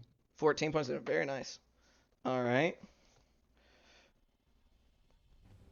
All right. You slash like deep cut across this, and you feel a crack as you think you crack some of this thing's ribs. As you kind of immediately follow up as it whiffed its attack against you, and it like lurches heavily as blood just kind of gushes out of its wound. That's their full turn. Bringing us to Julian. You are now 50 foot away. You see these things have charged in and are attacking your friends. You see the 4 that look like they're getting ready to. You said they're behind? Yeah, they're behind you. They're about 50 foot. There was one group that was kind of on the right flank and had rushed up and has started attacking Bart and Jakob, and there's one on the left flank that's still in the process of getting ready to charge in. All right, we're gonna hit one of the ones that has not charged in yet with 2 arrows. Okay. Go ahead and make it 2 attack rolls for me. Oh, I thought that was an 18. It was a 13. 21 to hit. 21 hits. Go ahead and roll damage. It's an 8 plus 7, 8. 15 points of damage. 15 points of damage. Very nice. Alrighty. What's attack number 2? Oh, stay on the table. Ah, there's the. It hits. This one was a 17 on the dice. So. Absolutely. So go ahead and roll damage. Um, Actually, don't bother. Minimum damage kills this guy. Oh, okay. So you shoot in arrow number 1, sinking kind of deep, like almost like a bit underneath its collarbone, almost to the fletching. It's stumbling in its charge. The second arrow coming in and taking it in its eye socket as it just kind of tumbles to the ground during its charge. None of the other 3 seem to be dissuaded. Just kind of like whipping around, and you said they're not armed with anything. They are. They each appear to be like they're not wearing any armor. Their only clothes seem to be these kind of like ragged loincloths, but they are each armed with kind of like a kind of jagged, like wicked curved blade. All right, I'm gonna move to like the next tree to my left to try and make sure I can keep an angle on them when they run up on Sure. anyone. All right, you're now behind a tree, but not having moved up at all. All right. That's gonna bring us to Jakob. Jakob, what are you doing, buddy? I'd like to make my first attack against the one that I riposted. Okay, sure. Go ahead and make an attack roll. Attack. Sure. That's going to be 24. 24 hits. Your minimum damage kills him. Okay. So while this one is still reeling from your riposte, you were then able to just run it through with your What? greatsword. The fuck is your minimum damage? Oh wait, no, that one was injured already. That was the one he had. That's the one he had already hit. That was the one he had already hit. Pretty Yeah, hard. I forgot that for a second. I was like, holy shit. Yeah, he had already hit that one Weapon pretty master's hard. pretty nice. All right. Second one, I am going to Great Weapon Master. Okay, go ahead and make that attack roll for me. Roll a d4.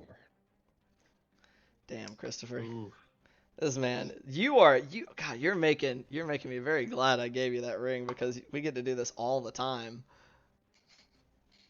Oh man.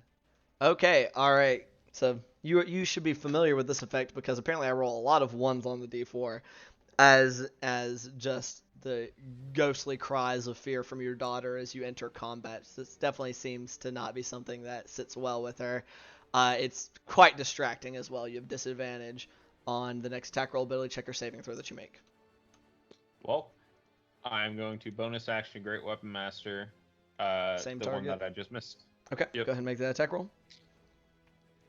Is that a disadvantage? Yes, it was. Gonna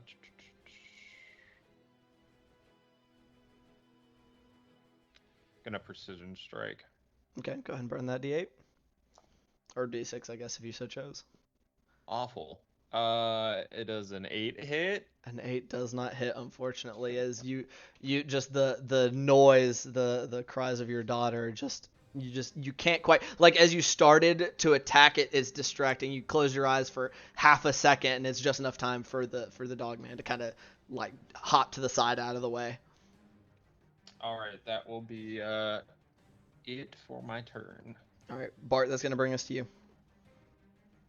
I know it's not gonna work, but I would like to reach into my pack where we got some of them wolf teeth and basically say, y'all got about 2 seconds before all of y'all are just going to be more trophies. We came in here hunting Oni, not wolves. Better get right now if you know what's good for you. And try to intimidate. Go ahead and roll that for me. 19 plus 5? 24. Yeah. So for total. Is diplomacy is at disadvantage in combat, right? Yeah. Yeah, roll one more Okay. time for me. Yeah. Y'all are already fighting. A couple of your comrades have murdered 2 of them. Murdered, killed. 18 and 19, so 24 and 23. So as you do this, a couple of them kind of put their ears back, and it like you can see like a moment of, because what's your passive insight? 18. 18. With the passive insight of 18, you definitely see like they comprehend and they understand that. But then you see like it's almost like with an 18, they're clearly much more scared of something else than they are of you or your threat. My threat was that we weren't here fighting; they were fighting Oni. That was Right. the big part of it. Mhm. Okay, cool. Right. And it was definitely like you saw ears go back and stuff, but then like they kind of like they rallied themselves in they're more scared of something else than they are of you. All right. And yeah, that'll be it for me. All right, that's gonna bring us to Ella. So Ella was in the Bonus action dodge. Whew. Action. Oh yeah. So yes, go ahead and mark off that key point, Bart. Oh yeah, absolutely. You know what? I'll use all of them to. To bonus action. Yeah. All right, so that brings us to Ella, and Ella was about 15 foot from you guys, and she's gonna come, like drawing her sword and just running it along her arm to light it up. It could be worse. Taking a little bit of hit point damage there. Gosh darn it.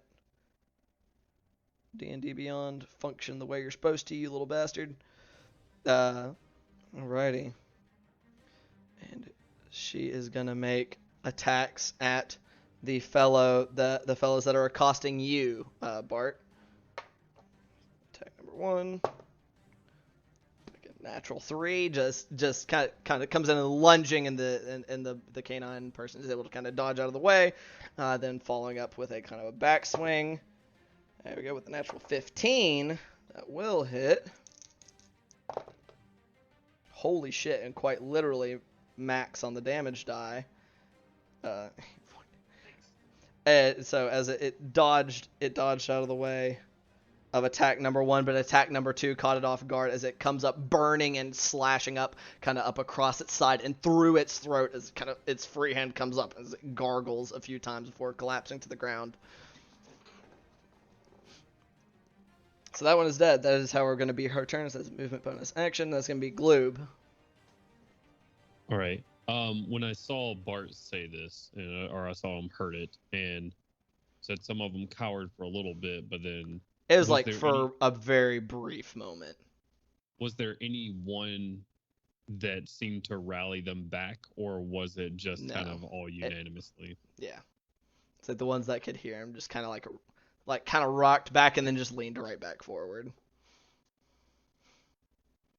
Okay.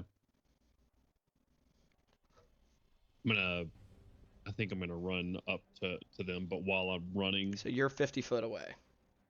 Right. So your movement and bonus action? Yeah. Okay. But while I'm in the middle of that running, I'm gonna use my action to bring up crossbow and send it towards one that's engaged with Bart. Okay, one of the ones that's engaged with Bart. Okay, and so I guess it depends on where you're going. You're 50 foot away from the ones that haven't closed distance already. You're only 30 foot away from Bart and Jakob. So go ahead and make that attack roll though for the one that is engaged with Bart. Okay. Oh yeah, that is 14 plus 8 for a 22. That hits. Go ahead and roll damage. I always forget that you hop around as a grunk. So are you just like leaping 20 feet and just shooting this dude in the air like John Woo style? Well, I typically I run. Like I'm not hopping everywhere. But He's just going we got- slap, slap, slap, slap, slap, slap, slap, slap. Yeah. I like this gun foo frog over here. 6. Oh no, terrible damage. 9, 14 damage. 14 Ugh, points of damage. real bad. Yeah. That is rough. Is that one still up? It is indeed still alive. Okay. You When I- sink a crossbow bolt kind of into its ribs, and it lurches, but it is not dead. I'm gonna throw my crossbow behind my back, bring out my sword, and as I get up there, I'm just gonna I'm not trying to do extra damage or anything like that, but I want to grab the arrow that's in the thing's side, and I'm gonna say, you can either fight with us and get rid of whatever this thing is, or die here. And so you've used your movement and your bonus to get right up into melee with this thing. Right. Okay. So, and that's gonna be it for your turn. Yep. I'm just gonna say, listen to him. All right. And that brings us to the 3 that are still alive out of the 4 that were on the other side and are going to make their way up. And so y'all are all kind of crowded around in that one area. We'll do a roll because we have 4 people, so that's perfect. So this one is gonna pair. I think that one's just gonna pair for him, and then fuck it, why not? Okay. So one comes up. One of them comes running up on the other side of Bart and is going to be making his attack against you, Bart. The other 2 come up and kind of join in, kind of gathering around you, Jakob, and are both making their attacks at you. So, Jakob first. That is an 18 on the nose. 18 is my AC, but I will be using Sudden Cacophony. Okay, and so as it kind of comes in, it definitely seems like it's going to be striking home. Your daughter swoops up and just lets out an unearthly screech into it, right in its face as it comes in. It just kind of seems to throw it off enough that it skitters off of your armor. The other one also goes to make an attack. That one's going to be a 23 to hit. Yeah, that hits. That's be 7 points of slashing damage. Okay. And then we have the attack against Bart. That's only a 17, which I don't believe hits you because of your shield. For the sake of his armor feat, this is non-magical damage, right? This is not. I will specify if it is magical or non-magical. Yeah, I've been taking the reduction. Yep. I will specify, even against those of you that don't have a feat, just in case, because you never know. That does bring us back to the top of the turn, to the one of the ones that is making its attacks at you. Jakob is also gonna turn around and make its attack. That's gonna be a 24 to hit. Oh, okay. Okay, all 4 of those were attacking at once. For a second there, I thought they each had 2 attacks. I was like, No. oh, shit. No. Gotcha. So yeah, these guys are each attacking once, so that's gonna be another 6 points of slashing damage, Jakob. As these guys came up and are as they're all around you, seeming to harry you from every side, doing their best to distract you and make these attacks. And then the other one's gonna be making this attack at Bart. That's a natural 20. Oof. Oh Jesus! All right, that one's on the floor. And that's that's unfortunate. That's for max damage. That is going to be 15 points of slashing damage. As it seems to you blocked the other one with your shield, and this one took advantage of that and kind of hops up and comes slashing down, bringing it right across the gap between your armor and your neck, just digging deep kind of in this clavicle area and just dragging it down and across. It's going to bring us to Julian. Okie doke. So There's one injured one and 5 full health ones now, or 4. 4. You see, there are now 2. There are 3 that have been killed. One of them you can see is definitely heavily injured from the bolt that is sticking out of its side from Gloob, and the other 4 appear unhindered. I'm gonna take 2 shots at the one that, if I have line of sight to it, it's, the one that ran up and crit. Bart, I will say Yeah. it has half cover because your friends are all kind of grouping up on around that side where that one is located. Because they Okay, came I from the thought I right had- hand side, and you have Gloob and Ella that are right there. Okay, I thought I had moved out, so I would have the enemies would be between me and my friends. So I'd shoot 'em in the You'd back. have to, because there are trees and shit everywhere. It would require some more maneuvering. Okay, well, I have 30 feet of movement. Could I get line of sight on them by moving more? I'll say with your 30-foot of movement, you're able to finagle your way to get line of sight. Leave one alive. 2 arrows at that one. Okay. Arrow number A 1. 15 plus. That hits. They're both above 20. Yep, that hits. First arrow kills it. Minimum damage will kill the one that was already injured. Oh no, I was shooting at the one that crit Bart. That was the one that was injured. Oh, okay. Well Yeah. then. He came back with a vengeance after that crossbow bolt to the Gotcha. side. And that'll be 12 points of damage to a different one. What was the roll on the second attack? Above 20. Above 20? Okay. So you got. I a- need you to specify who you're attacking here. Yeah. So you had another one that was up on. You have 4 that are up on Jakob right now. One of the ones up on Jakob. Okay. So, and what is the damage on that shot? 12. 12 points of damage. Okay. So you hit another one of them, and another arrow sinking deep, hurting it definitely hurting it, but not being enough to bring it down. So gonna be it for your turn. Yeah. Other than shouting to leave one alive, that's all. All I right, got. Jakob, that's your turn, buddy. How many are around me? Still? There are currently 3 or 4. Okay. There are 4 all Uh, told. The one that Julian just hit. I'm gonna start with a. Or I'm sorry, 3 of them are around you. There is 1 near Bart. That had been Okay. kind of opposite the one that crit him, and it ran up as That's well. the one that Gloob has the bolt in or whatever. No, that one is dead. Oh, that one one's just dead. died. Okay. That one just died. Gotcha. All right. Okay. Hitting the one that Julian just hit with regular attack. All right, go ahead and make that attack roll for me. Okay, thank God. 22. 22 hits. Go ahead and roll your damage. Actually, your minimum damage kills this guy because you have 2d6 plus 4, right? Yeah. Yep. That minimum damage would be just enough to kill him. So unless you just want to roll damage for the funsies, Let's see if I obliterate. sure, why not? That'd be 13. 13 puts it. Yeah. The double what he had left. As you just kind of bring your sword up and around while he's still kind of leering from the arrow shot, just taking its head off of its shoulders with one big wide swing. 2 left. 3 3 left. There are 3 left from the left group. So two that are still on Jakob, 1 that is on Bart. I'm going to Great Weapon Master one of the other ones that's near me. Okay, go right ahead.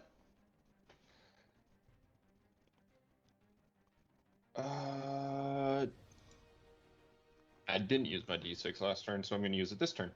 Okay, is that for Precision? strike. Okay. 14. 14 does hit. Okay. Nice. I believe that is going to be 26 points of damage. 6 points of damage. Holy shit. Goodness gracious. Jesus Christ. So as He hits him so hard, he gets mounted. His head just gets mounted on a tree like it's already taxidermy. yeah, this one you just you're keeping your momentum from the decapitation, you just off with its head and then bringing it up and down. It goes to kind of try to parry you with its scimitar, and it hits it and just crashes, just breaks the metal there in a weak spot. And just comes crashing down into it through its clavicle and half of the way down, through its rib cage into its stomach. And before you just whip the sword out, and it just guts and stuff start falling out as it collapses off to the side. Bonus action grip, my Weapon Master Strike. Okay, go ahead and roll that attack. Final one near me. Sure. There are 2 more near you. Or no, 1 near you, 1 near Bart. That's right. Sorry, I keep getting those sidetracked. Unfortunately, I'm pretty sure this won't hit with a 9. 9 does not hit. This one, seeing what you just did to its friend, you bring it up and it just kind of like, hand on the flat of its blade, just kind of smacks it off to the side as it slams into the dirt. Alright. That's going to bring us to Ella. Ella's going to step her way around to the one that's on Bart, because he looks like he's had a bit of a hard time in that recent round. Anna's going to make her 2 attacks at him. With a natural 14, that is going to hit. Holy shit. I shit you not. That is the second time I've rolled maximum damage for her this fight. And just takes it through the throat.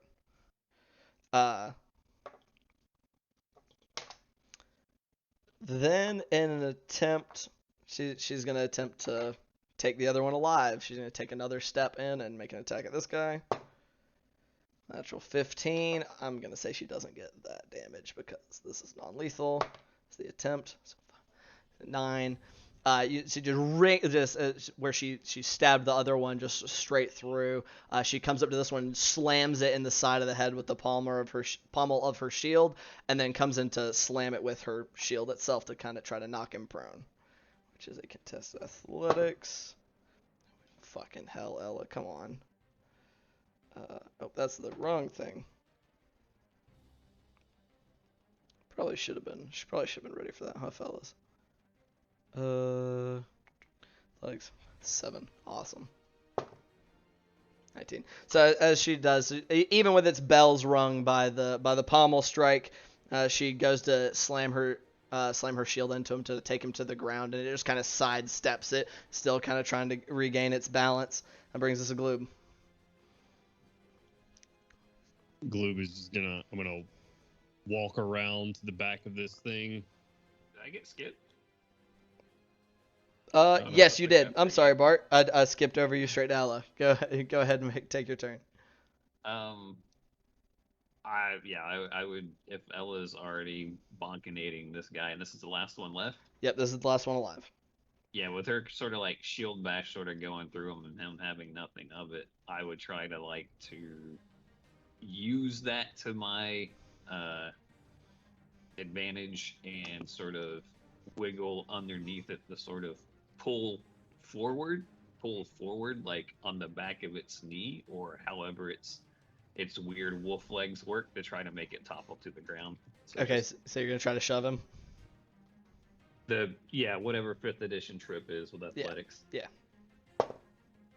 Okay, I bet you beat this guy. Yeah, he rolled +0. He rolled a natural 19 against Ella, and then rolled a natural 7 against you. So yeah, that he has no bonuses either. So you while he's still trying to while he was kind of sidestepping Ella, you get in there and kind of get a hold of his legs and go to jerk. And since he's still in motion, he can't quite catch himself and just goes slamming into the ground. Yeah, I just kind of want to keep my shield pressed against them and just be like, don't do it. Just, you can save yourself. Just stop. All right. That's my turn. All right, and that is going to bring us now that'll bring us to Glib. I'm sorry. Now what are you doing, buddy? I'll walk around while Bart's sort of sitting there telling him to stop. You just want to knock him out? He has a choice, or she has a choice. Shit. Does it look like this thing is still struggling against Bart? Absolutely. It still looks kind of dazed from getting smacked in the face by Ella, but it is struggling still. Just gonna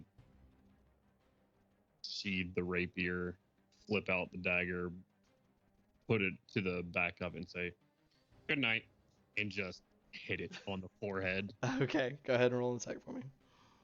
He's currently with advantage, yeah, because it's prone. I will say, while he's rolling that, you guys will notice that all of the other ones, as they have died, have shrunken into those same small dog-like creatures that y'all had seen stalking you originally. And what was that attack, Gloob? I can't kill someone like this, can I? You specified you wanted to do non-lethal damage, so no. It will Okay. remain. Is that a natural stable at 20? 0. That's a natural 20. Okay, go ahead and roll the damage for me.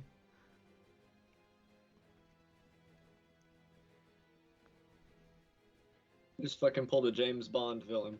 Good night, Mr. Bond. Whack!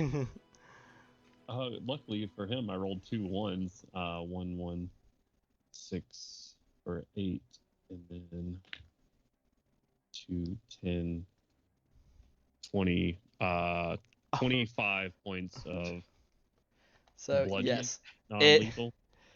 it crunches. It makes a very audible crunch as Yep. it slams into the back of its head. I was with 2 1s and a 2 on the Yeah, damage.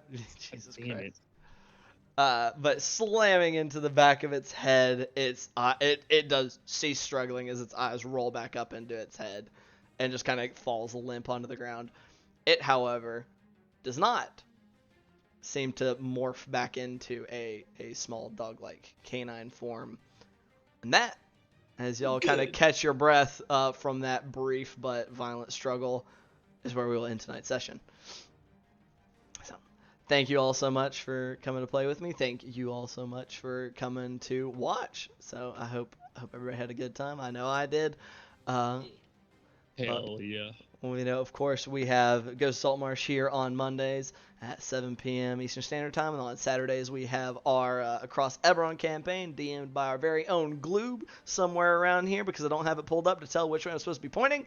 That is at 5 p.m. Eastern Standard Time, and there's still some fuckery going on with that. People that were dead, and they're not dead, and now there was stuff with things on their arms falling off. It's crazy time. We're hauling around some corpses. On their arms. Why is that? That's weird. Why are we hauling around corpses? That's really strange. You should come check it out. But on that note, we are gonna, of course, I'll remind you one more time that we are doing our Extra Life charity run, which is a very worthwhile charity as they help kids in children's hospitals. And you can win some cool stuff like a digital copy of Tasha's or a gaming mouse or a gaming keyboard as we get up to our higher level, our higher monetary amounts. On that note, we will be raiding. I think we're going to raid TPK Roleplay because I haven't raided them in a while. Or maybe I have. I can't quite remember. I'm going to do it anyway. But on that note, you guys all have a fun and wonderful time. Show these guys some love, and we'll talk to you later. Bye! Bye.